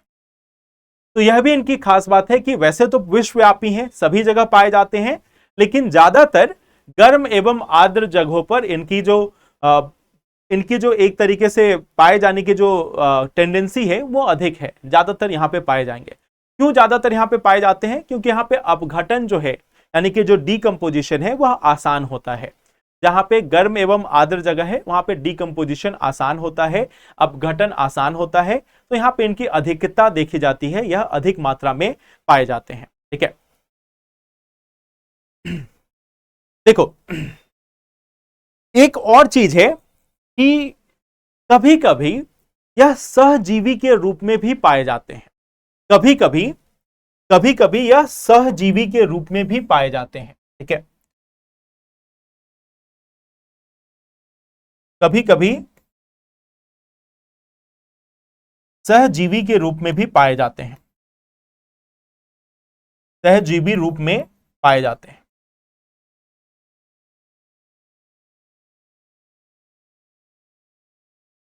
सहजीवी का मतलब क्या होता है? सहजीवी का मतलब होता है जो किसी दूसरे के साथ रह रहा हो और एक दूसरे को म्यूचुअली बेनिफिट प्रोवाइड कर रहा हो, एक दूसरे को परस्पर कुछ ना कुछ लाभ पहुंचा रहा हो, उस तरीके के संबंध को हम सहजीवी संबंध बोलते हैं। सहजीवी संबंध एक ऐसा संबंध है, सिम्बायोटिक रिलेशन इसको बोलते हैं, इंग्लिश में सिम्बायोटिक रिलेशन बोलते हैं, सहजीवी संबंध बोलते हैं। तो कई बार जो अलगी है, जो शैवाल है, उसके साथ साथ कवक की एक सिम्बायोटिक एसोसिएशन बनती है। शैवाल और कवक की एक सिम्बायोटिक एसोसिएशन बनती है, जिसको लाइकेन के रूप में भी कहा जाता है, जिसको हम लोग लाइकेन के रूप में भी कहते हैं। ठीक है, तो सिम्बायोटिक एसोसिएशन या सहजीवी संबंध जो है वह देखने को मिलता है, जैसे कि कवक जो है वह शैवाल के साथ मौजूद हो सकता है, कवक जो है वह शैवाल के साथ मौजूद हो सकता है, और इनके एसोसिएशन से जो स्ट्रक्चर बनता है उसको बोलते हैं लाइकेन। ठीक है, इसको बोलते हैं लाइकेन। तो लाइकेन का मैं आपको एक इमेज दिखाता हूं। ठीक है, यह जो है वह लाइकेन है, इसी को हम बोलते हैं लाइकेन। यह जो स्ट्रक्चर आपको दिख रहा है यह लाइकेन कहलाता है। यह अलगी और फंगी यानी कि जो शैवाल है और जो कवक है, इनका एक सहजीवी संबंध है। अब सहजीवी संबंध क्यों है इसको देखो। यहां जो कवक है यह इसको पोषक तत्व देगा, यह जो है वह पोषक तत्वों की पूर्ति करेगा। ठीक है, मान लो जैसे ये प्लांट कोई भी एक जगह है, हो सकता है कोई चट्टान हो, कोई हो सकता है कोई बहुत पुराना पौधा हो, उसके ऊपर में यह ग्रो कर रहा है, उसके ऊपर में यह जीवित हो रहा है या उसके ऊपर में मौजूद है। तो अब यह जो कवक है वह क्या करेगा, यहां से पोषक तत्वों को अवशोषित करेगा, और उन पोषक तत्वों को किसे देगा, इन्हीं पोषक तत्वों को वह प्रदान करेगा किसे, शैवाल को, इसे प्रदान करेगा शैवाल को। और यह जो शैवाल है अब यहां पे प्रकाश संश्लेषण के माध्यम से भोजन बनाएगा। अब यह प्रकाश संश्लेषण के माध्यम से भोजन बनाएगा, और भोजन बनाने के बाद यह प्रदान करेगा कवक को, यह प्रदान करेगा कवक को। एक बार फिर से ध्यान से समझना, एक हमारा जीव है कवक, कवक जो है वह साम्राज्य इसका जो है फंजाई साम्राज्य है, फंजाई साम्राज्य का एक यूकैरियोटिक सदस्य है। कई बार यह एक सहजीवी संबंध में भी पाया जाता है। सहजीवी संबंध क्या है, एक ऐसा संबंध जिसमें दो जीव आपस में एक दूसरे की मदद करते हैं, आपस में एक दूसरे को लाभ पहुंचाते हैं। उदाहरण के तौर पर देखते हैं कवक और शैवाल का। कवक और शैवाल साथ में आकर एक स्ट्रक्चर बनाते हैं, एक नया जीव बनाते हैं या एक ग्रुप बनाते हैं, और इस ग्रुप का नाम हम देते हैं लाइकेन। लाइकेन, इस ग्रुप का हम लोग नाम देते हैं लाइकेन। अब यह जो लाइकेन है इसमें दोनों कवक और शैवाल कैसे एक दूसरे की हेल्प करते हैं। कवक जो है वह पोषक तत्वों को अवशोषित करेगा, कवक जो है वह पोषक तत्वों को अवशोषित करेगा अपने आसपास के वातावरण से, अपने आसपास का जो पारितंत्र है वहां से पोषक तत्वों को अवशोषित करेगा। अवशोषित करके इन पोषक तत्वों को पहुंचाएगा किसके पास, शैवाल के पास। साथ ही साथ शैवाल को एक शेल्टर प्रदान करता है, एक आवास भी प्रदान करता है। अब यह शैवाल इन पोषक तत्वों की मदद से प्रकाश की उपस्थिति में प्रकाश संश्लेषण के माध्यम से भोजन का निर्माण करेगा, यानी कि in the presence of light it will prepare food. तो सनलाइट के प्रेजेंस में यह फूड बनाएगा, प्रकाश के उपलब्धता में यह प्रकाश संश्लेषण के माध्यम से भोजन तैयार करेगा और भोजन तैयार करके किसे देगा? वापस से कवक को देगा। खुद भी खाएगा, ऐसा नहीं खुद भूखा नहीं रहेगा, खुद भी खाएगा और कवक को भी देगा। तो यह दोनों एक दूसरे को फायदा पहुंचाते हैं और इस प्रकार के जो एसोसिएशन होते हैं, इस प्रकार के जो संबंध होते हैं, इन्हीं को हम बोलते हैं सहजीवी संबंध।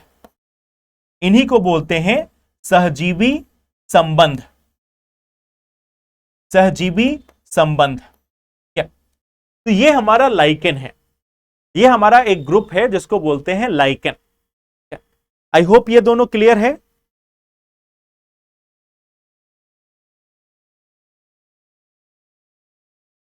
ये पौधा नहीं है। सबसे बड़ी बात है कि हर एक ग्रीन चीज पौधा नहीं होती, हर ग्रीन चीज पौधा नहीं होती। नहीं, ऑस्ट्रेलिया समंदर में पाए जाने वाला जो मूंगा है वह ऑफ कोर्स एक सहजीवी संबंध का एग्जाम्पल है, लेकिन वहां पे दूसरे अलग अलग जीव हैं। वहां पे एक जीव है जिसका नाम है कोरल पॉलिप। एक कोरल पॉलिप होता है जो कि एक परपोषी जीव होता है, और दूसरा होता है जूस एंथली। जूस एंथली जो कि एक शैवाल होता है। तो वह दोनों एसोसिएशन अलग है। उनको हम कोरल रीफ, मूंगा चट्टान या शैवाल भित्ति के रूप में या प्रवाल भित्ति के रूप में जानते हैं। ठीक है, तो वो शैवाल भित्ति के रूप में जानते हैं, तो वो अलग है। मूंगा चट्टानों को हम लोग अलग से कभी पढ़ेंगे। ठीक है, मॉस जो है वह एक तरीके से ऐसा दिखता जरूर है, बट मॉस अलग होता है। मॉस काई जो होती है वह मॉस होती है। ठीक है, आर्द्र का मतलब होता है जहां पे ह्यूमिड हो, जहां पे ह्यूमिडिटी यानी कि नमी जो हो वह अधिक हो, उसको आर्द्रता बोलते हैं। आर्द्रता का मतलब होता है ह्यूमिडिटी, नमी। मशरूम खाए जाते हैं, बिल्कुल खाए जाते हैं। ठीक है, चलिए, तो ये यहां पे हम लोग कहां पे डिस्कस कर रहे थे? कवक जो साम्राज्य है इसमें डिस्कस कर रहे थे। इसमें आप एक लाइन लिख लेना, यहां पे इसमें एक लाइन लिख लेना। आपने लास्ट शायद लिखा होगा कभी कभी सहजीवी रूप में पाए जाते हैं, तो इसमें लिख लेना उदाहरण के तौर पर, उदाहरण के तौर पर लिखना है, उदाहरण के तौर पर, उदाहरण के तौर पर कवक, कवक शैवाल के साथ, कवक शैवाल के साथ सहजीवी संबंध में पाए जाते हैं। उदाहरण के तौर पर कवक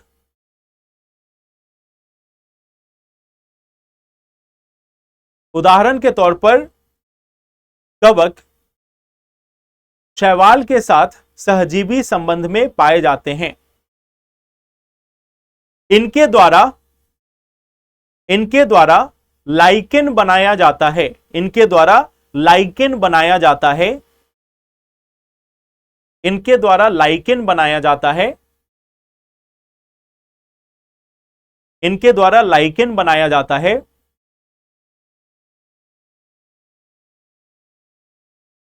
इनके द्वारा लाइकेन बनाया जाता है। इस संबंध में, इस संबंध में, इस संबंध में कवक, इस संबंध में कवक शैवाल को, इस संबंध में कवक शैवाल को पोषक तत्व, पोषक तत्व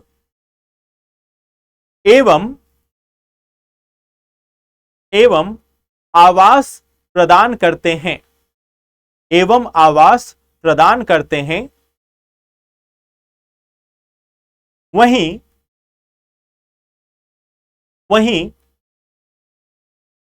शैवाल,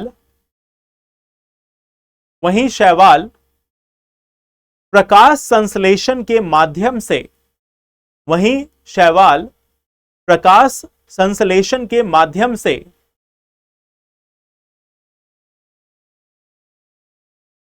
प्रकाश संश्लेषण के माध्यम से भोजन तैयार करते हैं। प्रकाश संश्लेषण को फोटोसिंथेसिस कहते हैं। प्रकाश संश्लेषण के माध्यम से भोजन तैयार करते हैं और कवक के साथ उसे साझा करते हैं, और कवक के साथ उसे साझा करते हैं, कवक के साथ उसे साझा करते हैं।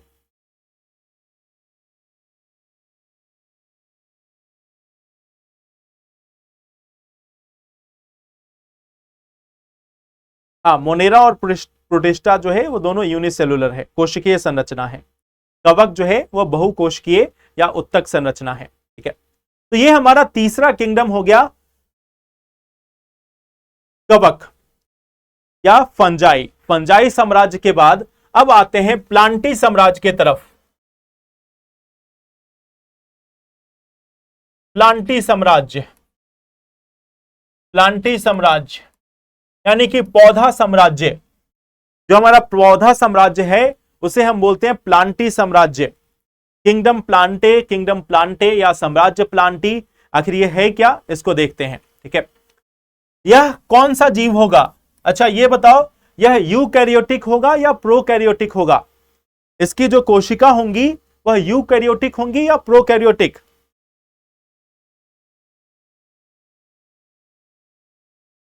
क्या जवाब चाहिए आपको केजीएस यूजर? पहले तो आप सब लोग अपना नाम केजीएस यूजर रखते हो, तो पता कैसे चलेगा किसका क्वेश्चन है?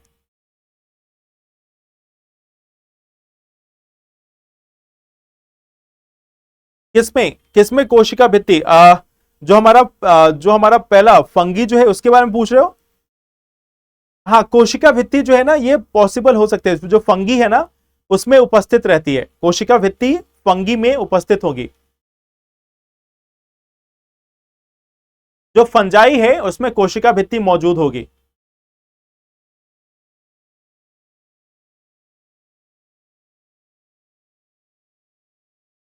यूकैरियोटिक। ठीक है,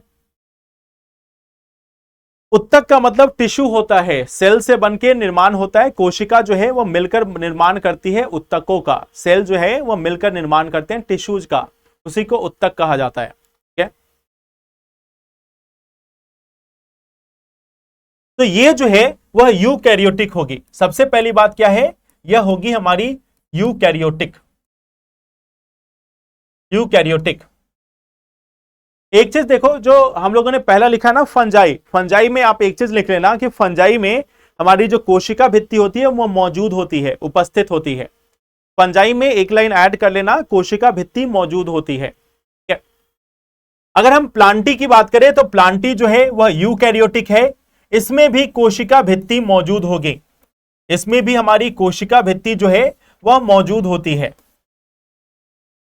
कोशिका भित्ति मौजूद होती है, बल्कि इसी में तो मौजूद होती है मेनली। ठीक है, इसी में हमारी मौजूद होती है कोशिका भित्ति,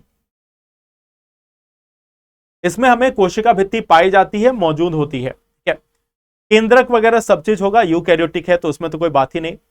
अब इसकी अगर हम साइज की बात करें तो या तो उत्तक होंगे या फिर अंग जो है वह मौजूद होंगे। ठीक है, उत्तक और अंग से बना होगा, उत्तक या अंग से बना होगा। उत्तक या अंगों के निर्माण से यह बनता है हमारा प्लांट। तो ये छोटा स्ट्रक्चर नहीं है, अब बड़ा स्ट्रक्चर पे आ गए हैं, पौधों पे आ गए हैं। तो उत्तक यानी कि टिश्यू या अंगों से मिलकर बना होता है। तो आप सभी चीज एक चीज याद रखना कि सबसे पहले जो स्ट्रक्चर होती है वह बोली जाती है कोशिका। जब अलग अलग कोशिका मिलती है तो यह निर्माण करती है उत्तकों का। उत्तक यानी कि टिश्यू, ये हो गया हमारा सेल, ये हो गया हमारा टिश्यू। और जब यह उत्तक जो है वह मिलेंगे तो यह निर्माण करेंगे अंग का, अंग जिसको हम बोलते हैं इंग्लिश में ऑर्गन। और इसके बाद आप देखोगे अंग तंत्र, अंग तंत्र, तो इसी को बोलते हैं ऑर्गन सिस्टम, ऑर्गन सिस्टम। ठीक है, तो ये चार स्ट्रक्चर होती है, कोशिका, उत्तक, अंग और अंग तंत्र। ठीक है, तो ये चार स्ट्रक्चर होती है हमारे नॉर्मल, आप देखोगे बायो में, जिसको ऑर्गन सिस्टम बोलते हैं। तो प्लांटी जो है उसमें उत्तक या अंग जो है वह मौजूद हो सकते हैं। और इसमें आप ज्यादातर देखोगे कि ज्यादातर जो है वह स्वपोषी हैं, अधिकतर जो है वह स्वपोषी होते हैं, अधिकतर जो है वह स्वपोषी होते हैं। हाँ, कुछ जो है वह परपोषी भी हो सकते हैं, कुछ जो है वह परपोषी भी हो सकते हैं, परपोषी जीव भी हो सकते हैं। जो कीटभक्षी पौधे हैं, जो कीटभक्षी पौधे हैं वह भी यहां पे मौजूद होते हैं। कीटभक्षी पौधों को भी हम लोग देखते हैं। कीटभक्षी पौधे जो हैं वह कुछ कीड़ों को खा सकते हैं, जैसे वेनस फ्लाई ट्रैप। ठीक है, एक पौधा होता है वेनस फ्लाई ट्रैप, तो वह जो छोटी छोटी जो मक्खियां होती है उनको खाता है। ठीक है, तो परपोषी में क्या होंगे? कीटभक्षी पौधे,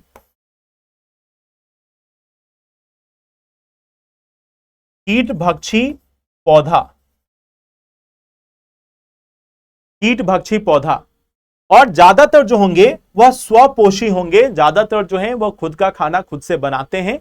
तो प्लांटी में इतना कुछ वो नहीं है, खुद का खाना खुद से बनाते हैं, परपोषी हो सकते हैं। ज्यादातर जो है वह स्वपोषी होते हैं। कुछ एग्जाम्पल के रूप में परपोषी आपको देखने को मिलते हैं, कीटभक्षी पौधे। ठीक है, अच्छा एक चीज याद रखना, एक चीज याद रखना, जब हम कीटभक्षी की बात करते हैं, जब हम कीटभक्षी पौधों की बात करते हैं, तो कीटभक्षी पौधा यह स्वपोषी, स्वपोषी प्लस परपोषी होता है। ठीक है, यह स्वपोषी और प्लस परपोषी होता है। मतलब यह है कि यह फोटोसिंथेसिस भी करेगा, या खुद का भोजन, स्वयं भोजन तैयार भी करता है, स्वयं का भोजन तैयार करता है। यह मत समझना कि इसमें क्लोरोफिल मौजूद नहीं होती, स्वयं का भोजन तैयार करता है।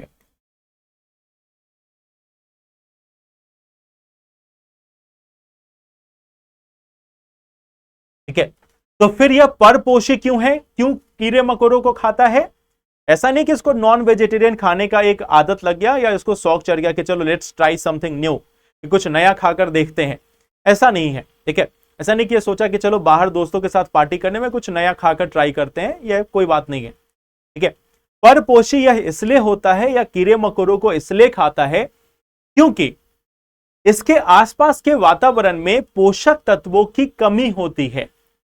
पोषक तत्वों की कमी होने के कारण खुद का बनाया हुआ खाना काफी नहीं होता, इनका खुद का बनाया हुआ जो भोजन है वह काफी नहीं होता। इस वजह से या फिर एक तरीके से जो छोटे छोटे जो कीड़े मकोड़े हैं उनको खाना स्टार्ट करता है। ठीक है, तो यह परपोषी क्यों होता है? क्योंकि क्योंकि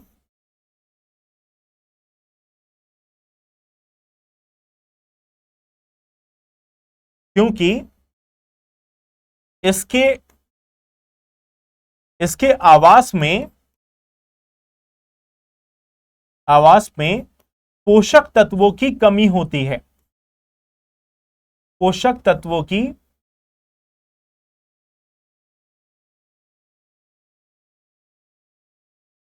कमी होती है। ठीक है,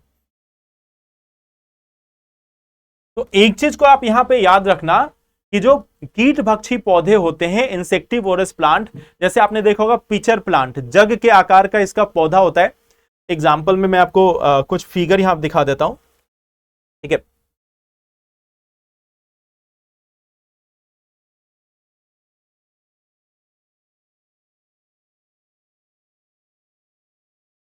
देखो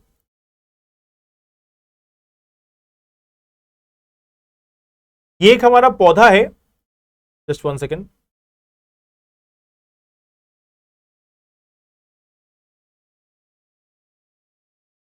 ये जो हमारा एक पौधा है, ठीक है, इस पौधे को अगर आप देखोगे तो इसको बोलते हैं पिचर प्लांट। इसका जो है वो जग के आकार का, इसका एक जो आकार है वो बना हुआ है, जग के आकार का यह देखने को मिलता है। यह जो पिचर प्लांट है, इसके जग के जो ये बने हुए छोटे छोटे जो जग बने हुए हैं, तो इसी में आकर कीड़े जो है वो फंस जाते हैं और फिर उससे उसको पोषक मिलता है, पोषक तत्व जो है वह मिलता है। और इन पोषक तत्वों को लेने के बाद या फिर फोटोसिंथेसिस करके खुद का खाना बनाता है। आप एक चीज को समझना यह कीड़ों को सीधा खा नहीं जाता। ऐसा नहीं कि वो कीड़ों को सीधा खा जाता है, उसमें जो पोषक तत्व मिलेंगे, नाइट्रोजन, फास्फोरस, सल्फर वगैरह जो मिलेंगे, उसका इस्तेमाल करके फिर से वह प्रकाश संश्लेषण करता है और फिर अपना भोजन जो है वो खुद तैयार करता है। तो यह अपना भोजन बनाता है, बस हाँ, बनाने की विधि थोड़ी अलग है। इसको डायरेक्ट अगर प्लांट जो है उसको अगर नीचे से नहीं मिल रहा है, अगर उसको नीचे से नहीं मिल रहा है पोषक तत्व, जिस जमीन में ये पाया जा रहा है वहां पे उसको पोषक तत्व नहीं मिल रहा है, तो फिर इसको अनेक छोटे छोटे कीड़ों पर निर्भर रहना पड़ता है। और आप सोचोगे कि अब आपके मन में एक क्वेश्चन आएगा, मैं जानता हूं कि ये क्वेश्चन आएगा आपके मन में, कि अगर हम इसे किसी दूसरे वातावरण में ले जाए और उसको खाद की पूरी आपूर्ति कर दे, इसको हम पूरा खाद जो है वह सप्लाई करें, तो क्या यह फिर कीट भक्षियों को पकड़ना बंद कर देगा?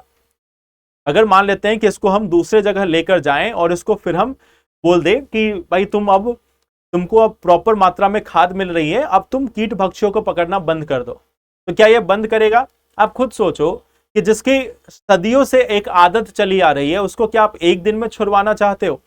हाँ, अगर लगातार उसकी जनरेशन वहीं पे रहती है, वहीं पे उसकी जनरेशन आती जाती है, तो कई सालों के बाद हो सकता है कि उसमें परिवर्तन आ जाए और फिर वह कीट भक्षियों पर निर्भर रहना कम कर दे।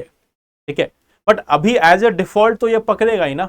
आप ये मत सोचना कि हम इस कीट भक्षी पौधे को घर पर लेकर आए, गार्डन में रखे और गार्डन में उसको बोले कि भाई तुम 1 केजी यूरिया का बैग ले लो, लेकिन दूसरे कीड़े मकोड़ों को मत खाओ। ठीक है, तो ऐसा नहीं कि वो छोड़ देगा।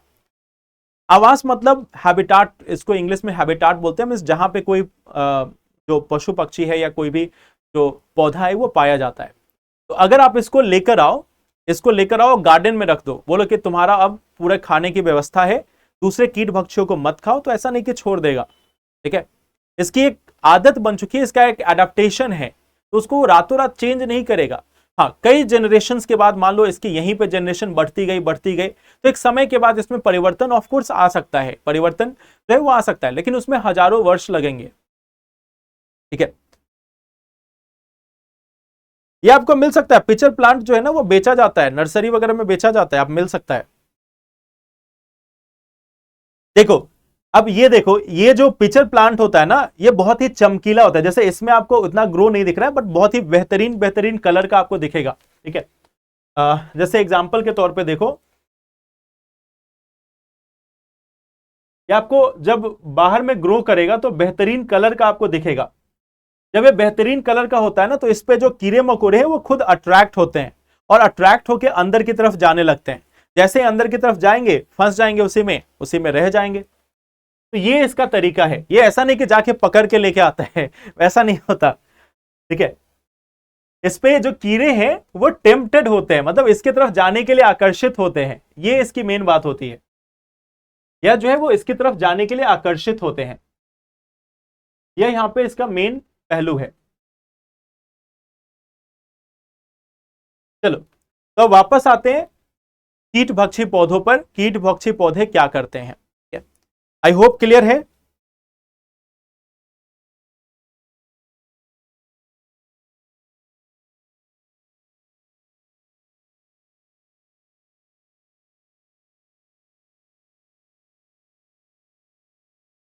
ये कीड़ों का पाचन कैसे करते होंगे? इनके अंदर जो है ना, कीड़ों को पचाने के लिए बहुत सारे डाइजेस्टिव एंजाइम्स होते हैं। उन डाइजेस्टिव एंजाइम की मदद से वो उसका पाचन करते हैं। ठीक है,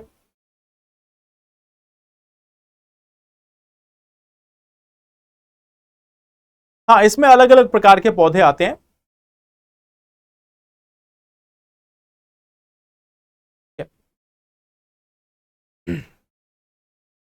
चलिए, तो ये हमारा कीट भक्षी पौधा हो गया। कीट भक्षी पौधा हो गया जो स्वयं पोषी और परपोषी दोनों हो सकता है। तो ये आपका किंगडम प्लांटेई हो गया, यानी कि प्लांटी किंगडम जो है उसका पार्ट हो गया। अब हमारा एक लास्ट किंगडम जो है वह बचा है और उसका नाम है किंगडम एनिमेलिया। ठीक है, एनिमेलिया, जो लास्ट किंगडम है उसका नाम है animalia. Animalia, kingdom animalia.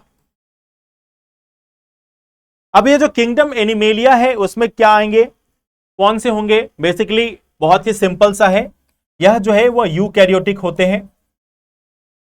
Eukaryotic होते हैं।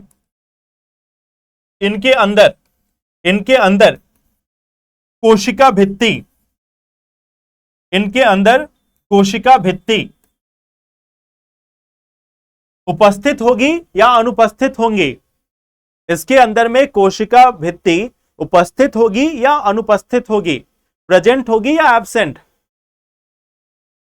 तो अगर हम किंगडम एनिमेलिया की बात करते हैं, एनिमेलिया साम्राज्य की बात करते हैं, तो क्या इसमें कोशिका भित्ति मौजूद होगी या नहीं होगी, प्रेजेंट या एब्सेंट? क्या ये कीट भक्षी पौधे पर्यावरण के लिए सही है? हाँ, इनका अपना इस्तेमाल है, इनके बहुत सारे इस्तेमाल है, बहुत सारी बीमारियों के इलाज में भी इनका इस्तेमाल होता है। कीट भक्षी पौधों का अपना इस्तेमाल है। नेचर जो है ना वो बिल्कुल बैलेंस तरीके से इवॉल्व हुआ है। एब्सेंट होगा, अनुपस्थित होगा, ठीक है, यहां पे जो है वो अनुपस्थित होगा, यहां पे अनुपस्थित होगा कोशिका भित्ति, ठीक है। तो ये यूकैरियोटिक कोशिका है, इसमें यह एनिमेलिया है जो पशु साम्राज्य है, इसका एक पशु साम्राज्य में जो कोशिका भित्ति होगी वह अनुपस्थित होगी। इसमें क्या क्या मौजूद हो सकते हैं? इसमें मौजूद हो इसकी संरचना जो है वह हो सकती है उत्तक अंग या फिर अंग तंत्र, यह सभी चीजें इसमें मौजूद हो सकती हैं। या उत्तकों से बना हो सकता है, अंग से बना हो सकता है, या अंग तंत्र से बना हो सकता है। मतलब minimum tissue maximum organ system इनसे बना होता है हमारा एनिमल समाज, यानी कि एनिमेलिया साम्राज्य, ठीक है। अब यह जो होते हैं वह परपोषी होते हैं, यह जो है वह परपोषी होंगे, यह जो है वह परपोषी होंगे, यानी कि यह दूसरों पर निर्भर करते हैं अपने भोजन के लिए, ठीक है, दूसरों पर निर्भर करते हैं अपने भोजन के लिए। कुछ इसमें से मृत भोजी भी हो सकते हैं, कुछ जो है वह मृत भोजी भी हो सकते हैं, जैसे कि आपने देखा होगा एग्जाम्पल के तौर पे वल्चर्स जो गिद्ध होते हैं वह मृतपोषी भी होते हैं, ठीक है, लेकिन वह अपघटक नहीं कहलाएंगे। वह मृतपोषी जरूर है बट वह अपघटक नहीं है, ठीक है। तो उनको याद रखना, परपोषी, कुछ मृतपोषी भी हो सकते हैं, कुछ मृतपोषी भी हो सकते हैं। तो देखो इसमें क्या आएंगे, आपके जो भी पक्षी हैं, जो भी आपके पक्षी हैं, जो भी जानवर हैं, जो मनुष्य है वह भी किंगडम एनिमेलिया में आएगा। तो आप एक चीज याद रखना, बायोलॉजी के हिसाब से, जीव विज्ञान के हिसाब से मनुष्य जो है वह एक जानवर ही है, ठीक है, मनुष्य जो है एक जानवर ही है। तो अगले बार आपको कोई अगर जानवर कह दे, गुस्से में अगर कह दे, तो आप ऑफेंड मत हो जाना, आप उससे नाराज मत हो जाना, मतलब कि इसमें कौन सी बड़ी बात है। बायो में आप देखोगे तो आप वैसे भी जानवर ही हो, ठीक है, सभी लोग जानवर हैं। तो अगर कोई आपको जानवर बोल दे कि तुम तो जानवर जैसे हो, तो बोला कि जानवर जैसे नहीं हूं, जानवर ही हूं। बायोलॉजिकली जो भी होते हैं वो जानवर ही होते हैं, पौधे नहीं हो सकते। तो अगर आपको कोई कहे तो बहुत ज्यादा नाराज होने की जरूरत नहीं है, बायोलॉजिकली एनिमल ही है, ठीक है। तो जो भी मनुष्य है, जो भी पक्षी हैं, जो भी जानवर हैं, वह सभी इसी में आएंगे। जो काऊ या जो गाय हो या फिर शेर हो, बाघ हो या फिर छोटा मेमना हो, वह सभी इसी में आएंगे, किंगडम एनिमेलिया में आएंगे, ठीक है। तो ये हमारा पाठ है कि एनिमेलिया किंगडम में क्या होता है, ठीक है। परजीवी जनरली नहीं देखने को मिलता, परजीवी जो है वो छोटे जीव होते हैं, परजीवी जो है ना वो छोटे छोटे जीव होते हैं, ज्यादातर उन्हीं में देखा जाता है, ठीक है।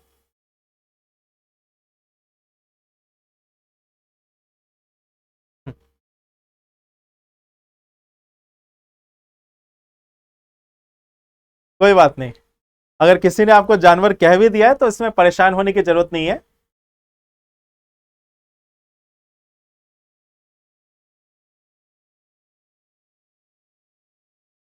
चलो, अब अगर हम लोग इसकी बात करें तो यह प्रत्यक्ष या अप्रत्यक्ष रूप से पौधों पर निर्भर करते हैं या दूसरे जीवों पर अपने भोजन के लिए निर्भर करते हैं, ठीक है, क्लियर है।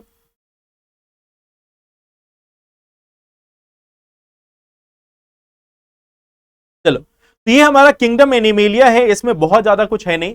हाँ, इसके बाद हमें कुछ किंगडम के बारे में और जानना है, कुछ और चीजों के बारे में जानना है। और ये जो प्राणी साम्राज्य है उसमें हमने 5 साम्राज्य देखे। पहला साम्राज्य था मोनेरा, दूसरा साम्राज्य था प्रोटिस्टा, तीसरा साम्राज्य था फंजाई, चौथा था प्लांटेई या प्लांटी, और पांचवा था एनिमेलिया। प्लांटी और एनिमेलिया से क्वेश्चन नहीं आएंगे। जहां पे यूपीएससी आपको फंसाएगी वह यह 3 होंगे स्टार्टिंग के, fungi, Monera, protista. Fungi, Monera और प्रोटिस्टा, इन्हीं तीनों को बस आपको ज्यादा ध्यान देने की जरूरत है। प्लांटी में क्या पूछेंगे? प्लांट्स के बारे में सबको मालूम है, प्लांट ऑटोट्रॉपिक होते हैं, इंसेक्टिवोरस होते हैं, वो मैंने आपको बता दिया।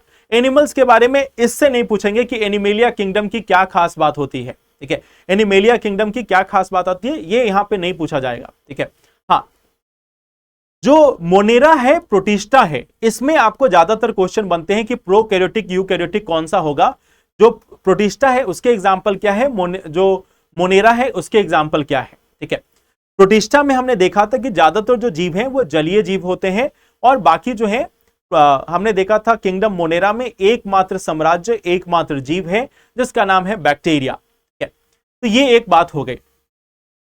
अब देखो, एक चीज आप याद रखना, बायो में अगर यूपीएससी क्वेश्चन पूछती है तो 2 टॉपिक से ज्यादा क्वेश्चन आते हैं। एक तो कोशिका को लेकर, जिसके बारे में हम लोगों ने पढ़ा, दूसरा क्वेश्चन आएगा मानव शरीर को लेकर और कुछ इससे जब संबंधित बीमारियों को लेकर। यह जो टॉपिक है वो रिलेटिवली इतना ज्यादा इंपॉर्टेंट कभी भी यूपीएससी को लेकर नहीं है, तो थोड़ा बहुत देख लेना इतना ही जरूरी है, क्योंकि थोड़ा बहुत एक बार 2013-14 के आसपास में थोड़ा बहुत कभी कभी पूछ लेते हैं या घुमाकर थोड़ा बहुत पूछ लेते हैं, तो उसके लिए मैंने आपको बता दिया, ठीक है। अब हम लोग आते हैं कुछ इसी में एक छोटे छोटे साम्राज्य हैं या छोटी छोटी चीजें हैं उसको लेकर। मुझे एक बात बताओ, इन 5 किंगडम में वायरस को कहां पे रखा जाएगा? हमारे पास 5 किंगडम है, मोनेरा, प्रोटिस्टा, फंजाई। चलो प्लांट और एनिमल को साइड कर दिया। मोनेरा, प्रोटिस्टा और फंजाई, इन तीनों में वायरस को, जो विषाणु है, उसको कहां पे रखा जाएगा? किस किंगडम का पार्ट होगा?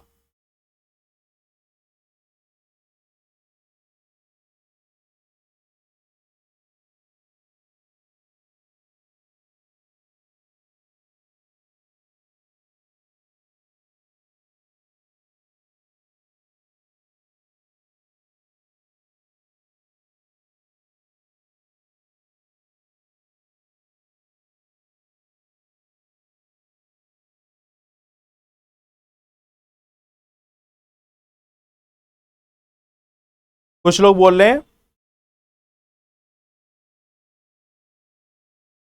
प्रोटिस्टा, कुछ लोगों का आया है मोनेरा भी। देखो, ब्लू ग्रीन अलगी जो है ना, उसको पहले ब्लू ग्रीन अलगी कहा जाता था, अब उसका नाम जो है वो साइनोबैक्टीरिया है। और क्योंकि अब बैक्टीरिया है तो बैक्टीरिया किस किंगडम में होगा? आप इसी से अंदाजा लगा लो। जो ब्लू ग्रीन अलगी है उसका अब नाम जो है वो साइनोबैक्टीरिया है, पहले उसको ब्लू ग्रीन अलगी कहा जाता था। तो ये साइनोबैक्टीरिया है, तो आप सोचो कि यह किस किंगडम में होगा? बैक्टीरिया किस किंगडम में होता है? उसी किंगडम में होगा। क्या?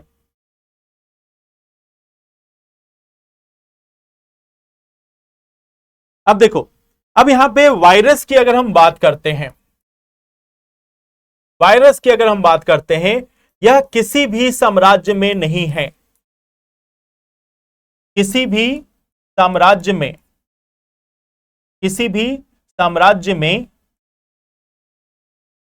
शामिल नहीं है, किसी भी साम्राज्य में शामिल नहीं है, ठीक है। इस चीज को आप याद रखना कि जब भी हम वायरस की बात करते हैं, यह इन 5 में से किसी भी साम्राज्य में शामिल नहीं है, ठीक है। क्यों नहीं है? वायरस जो है, जो हमारा वायरस है, ये कौन मैसेज डाल रहे हैं यहां पे? ये अलग अलग सिंबल्स और बाकी चीजें। अगर आप ही में से कुछ लोग ब्लॉक हो जाते हैं ना, तो फिर आप लोगों का बार बार मैसेज आता है यूट्यूब पे और बाकी जगहों पे कि सर अनब्लॉक करा दीजिए, ठीक है। चलिए इस पे आते हैं, किसी भी साम्राज्य में शामिल नहीं है। वायरसेस जो हैं वो किसी भी साम्राज्य में शामिल नहीं है, विषाणुओं को इन जंतु समाज में शामिल नहीं किया गया है। क्यों नहीं किया गया है, इस पे जरा गौर करते हैं।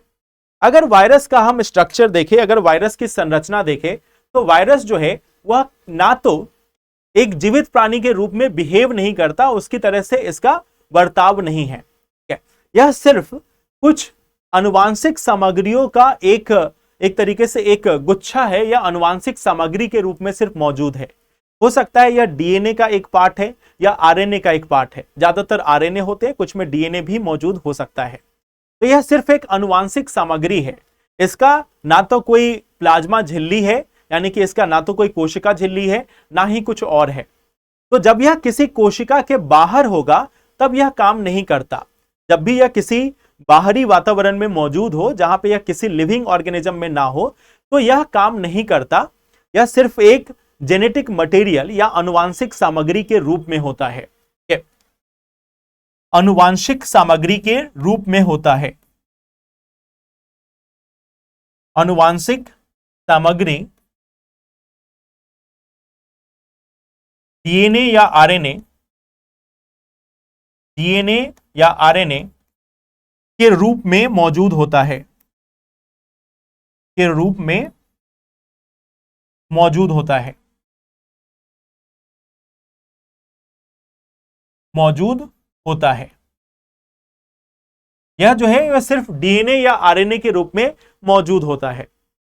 तो इसका ऐसा कुछ भी नहीं कि यह जीवित रहेगा या कुछ काम करेगा, क्योंकि यह जीवित ही नहीं है।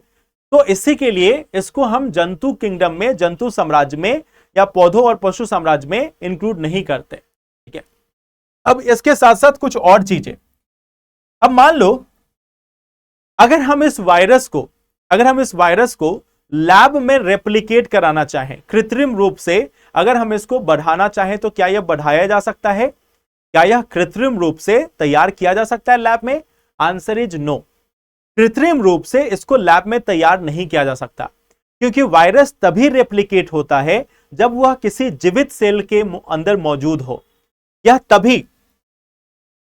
तभी सक्रिय होता है, यह तभी सक्रिय होता है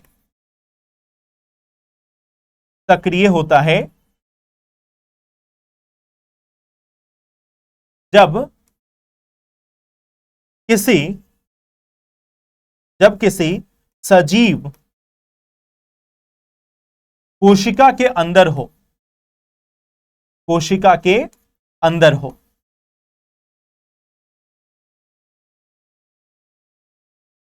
तो यह तभी काम करेगा जब यह किसी सजीव कोशिका के अंदर पाया जाता है। तो इसको कृत्रिम रूप से हम नहीं बना सकते, इसको कृत्रिम रूप से निर्माण इसका नहीं किया जा सकता। कृत्रिम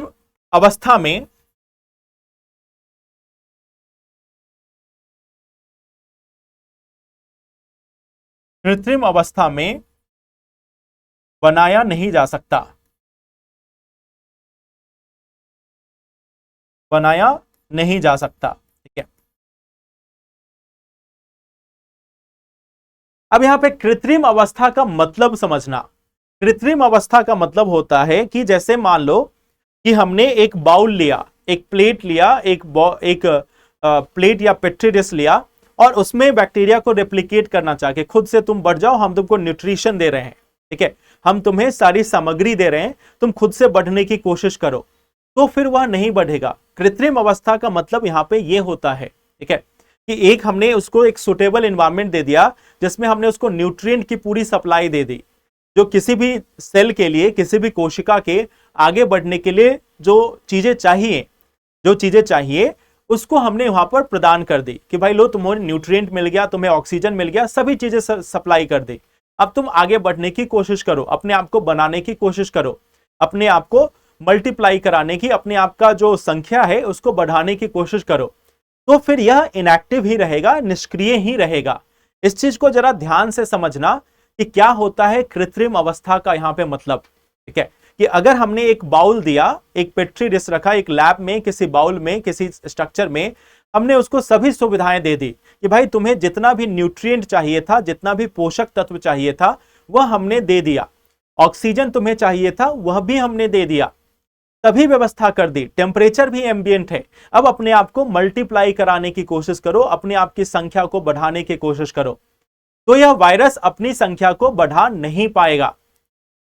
वहीं पे अगर बैक्टीरिया होगा या प्रोटोजोआ होगा, पैरामीशियम होगा, प्लाज्मोडियम होगा, अमीबा होगा, अल्गी होगा, कोई भी सूक्ष्म जीव होगा, अगर आप उसको लैब में लेकर जाते हो, उसको जो न्यूट्रिएंट चाहिए, उसको जो सामग्री चाहिए, अगर आप उसको वह प्रदान करते हो, तो वह अपनी संख्या को बढ़ा सकता है।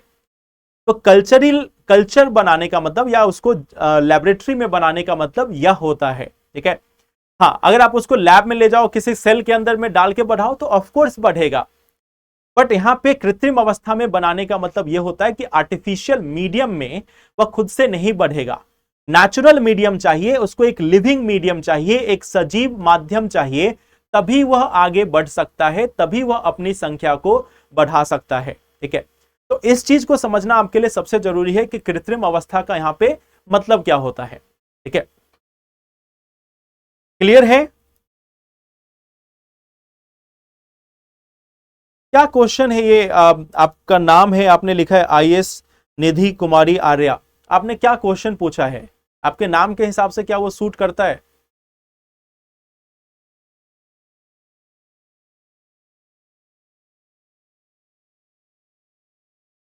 एक क्वेश्चन है, अगर वायरस को लैब में नहीं बना सकते तो किसी इंसान के अंदर कैसे डाला जा सकता है? अभी देखो मैंने क्या चीज एक्सप्लेन किया है कि कृत्रिम अवस्था में बनाने का मतलब क्या होता है। कभी कभी सुना करो तब समझ में आएगा। कृत्रिम अवस्था में बनाने का मतलब यह होता है कि अगर हम उसे सभी सामग्री दें कि भाई तुम्हारा न्यूट्रिएंट जो चाहिए, जो पोषक तत्व चाहिए या जितनी भी चीजें चाहिए वो हमने प्रदान कर दी, खुद को बनाने की कोशिश करो, खुद को रेप्लिकेट करने की कोशिश करो, तो वो वहां पे कृत्रिम अवस्था में, कृत्रिम माध्यम में खुद को बनाने की क्षमता नहीं रखता। वहीं पे आप बैक्टीरिया को लेकर जाओ, बैक्टीरिया को ये सारी सुविधाएं दो, बैक्टीरिया खुद को बना लेगा। तो ये अंतर होता है। जब आप बोलते हो ना कि लैब में बैक्टीरिया को बनाया जा रहा है, तो लैब में या लैब में वायरस को बनाया जा रहा है या लैब में वायरस को रेप्लिकेट कराया गया, तो उसको रेप्लिकेट कराया जाता है किसी वायरस के अंदर डाल के, किसी बैक्टीरिया के अंदर डाल के या किसी और सजीव प्राणी के अंदर डाल के उसको रेप्लिकेट कराया जाता है। दोनों में अंतर होता है। यह कृत्रिम अवस्था है, वह एक सजीव अवस्था है, दोनों में अंतर है। कि किसी बैक्टीरिया के अंदर डाल के हम वायरसेस को बढ़ा सकते हैं, लेकिन अगर हम लैब में सीधा एक कंडीशन से प्रोवाइड कर दे तो वहां पे नहीं बढ़ेगी। इस अंतर को समझना बहुत जरूरी है, ठीक है।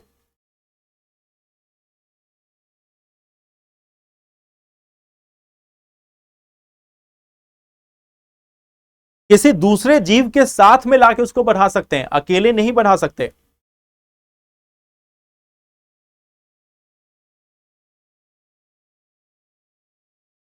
क्लियर?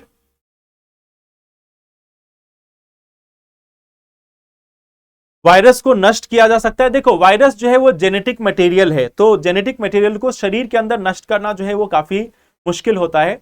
हाँ, शरीर के बाहर आप नष्ट क्या करोगे, जेनेटिक मटेरियल ही है, उसको हटा दो, जेनेटिक मटेरियल है उसको हटा दो सजीव माध्यम से, तो वो अपने निष्क्रिय हो जाता है। तो वायरसेस को निष्क्रिय किया जाता है, नष्ट क्या किया जाएगा, ठीक है। नष्ट उसको, देखो जो जीवित है उसको आप मार सकते हो। मान लो बैक्टीरिया जीवित है तो बैक्टीरिया को आप किल कर सकते हो। अगर वायरस जीवित ही नहीं है तो इसको आप किल कैसे करोगे? जो जीवित है उसको आप मार सकते हो ना, जो जीवित ही नहीं है उसको आप मारोगे क्या? उसको सिर्फ जिस मीडियम में है वहां से हटाया जा सकता है। क्लियर है अक्षय आपका क्वेश्चन? कोरोना का वायरस फिर कैसे आया? देखो एक क्वेश्चन है गौतम का। गौतम का क्या आप सभी का एक मन में क्वेश्चन होगा, क्योंकि आप सभी ने न्यूज सुना है और न्यूज देखा है कि कोविड का जो वायरस है वो लैब में बनाया गया, वुहान लैब में बनाया गया या कहीं और बनाया गया। तो पहली बात तो ये कि एक एलिज्ड है, एक आरोप है, ठीक है, एक आरोप लगाया गया कि जो वायरसेस है उसको वहां पे तैयार किया गया। बट तैयार करने का मतलब ये होता है कि वो पहले से कहीं मौजूद था, उसकी संख्या को मल्टीप्लाई किया गया, उसको देखा गया कि इसके क्या क्या गुण होते हैं, और आरोप यह है कि वहीं से ये लीक हो गया। हाँ, इसको लेकर साक्ष्य जो है वह भी मौजूद नहीं है। बट वायरस बनाया जाने का मतलब है कि वहां पे अलग अलग जानवरों के बीच में इसका टेस्ट किया जा रहा था, इसके जो है जांच की जा रही थी कि क्या क्या इसकी प्रॉपर्टी है, और वहीं से ये लीक होकर फिर वातावरण में चला गया, ऐसा आरोप है। ठीक है,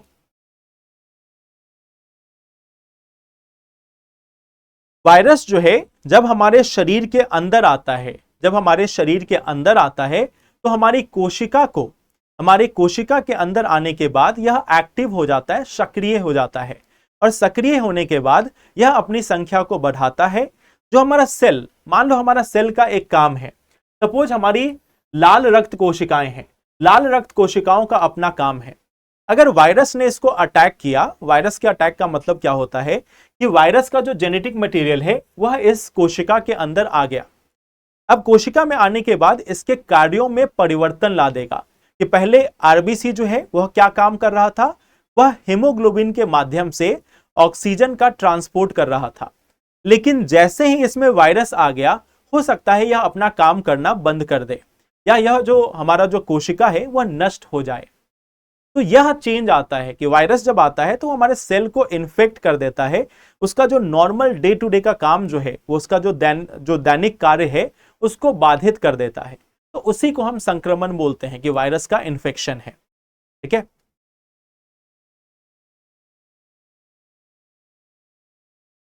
एयर में कैसे फैलता है? देखो, एयर में जो है वह इसलिए फैल पाता है क्योंकि यह वायरस जो है जेनेटिक मटेरियल है। जेनेटिक मटेरियल बहुत ही छोटा सा कुछ केमिकल्स या केमिकल स्ट्रक्चर के रूप में होगा, यह एयर में आसानी से मौजूद है। एयर में हमारे बैक्टीरियाज भी मौजूद होते हैं, एयर में हमारे बैक्टीरियाज भी मौजूद होते हैं, तो वह इसका कैरियर हो सकते हैं।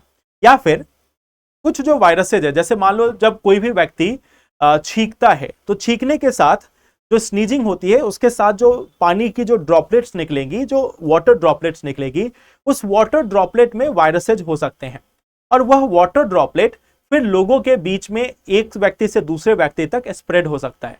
तो हवा के माध्यम से इस प्रकार से स्प्रेड होता है।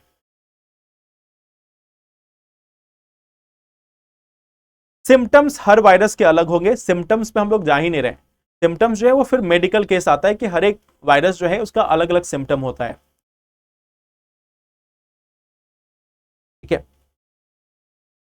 हाँ, करंट अफेयर्स के पार्ट को आप करंट अफेयर्स में देखो। अब एक एक जो जीव, जैसे नीपा वायरस आया, लंपी वायरस आया, या कोई और वायरस आया, जीका वायरस आया, तो वो अलग चीज हो गई। ठीक है, उसको आप अलग से देखोगे जब हम लोग हेल्थ और डिजीज पढ़ेंगे ना, उसमें देखेंगे। यहाँ पे हम लोग बस बेसिक्स पढ़ रहे हैं, स्टैटिक पोर्शन। चलिए, तो ये तो हमारा वायरस की बात हो गई कि वायरस होता क्या है, कब सजीव होता है, इसको कृत्रिम अवस्था में नहीं बनाया जा सकता। इस चीज को मैंने आपको अच्छे से एक्सप्लेन किया है। इसका कारण यह है कि यूपीएससी पिछले 10 सालों में इसको 2-3 बार अलग अलग तरीके से ऑलरेडी पूछ चुकी है। ठीक है, तो इस चीज को याद रखना, viruses can not be cultured artificially in lab. Viruses को कृत्रिम अवस्था में लैब में नहीं बनाया जा सकता, कृत्रिम माध्यम के रूप से उसको नहीं बनाया जा सकता। यह तभी बनती है जब वह किसी सजीव कोशिका के अंदर मौजूद हो। ठीक है,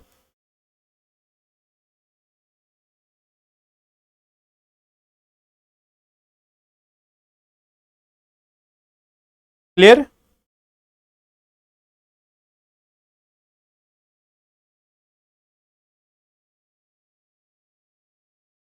चलिए, तो इसके आगे हम लोग अगले सेशन में चर्चा करेंगे। वायरसेस के बाद एक दो छोटे छोटी चीज है, वायरोइड्स, वायरियोन्स और प्रियॉन्स। 3 छोटी छोटी चीजें हैं, वायरोइड्स, वेरियोन्स और प्रियॉन्स। तो उनके बारे में हम लोग अगले सेशन में देखेंगे कि वह क्या होते हैं, और उसके बाद फिर हम लोग ह्यूमन बॉडी के बारे में पढ़ेंगे। तो ये हम लोग मिलेंगे अगले मंडे को, और फिर उसके बारे में हम लोग डिस्कस करेंगे।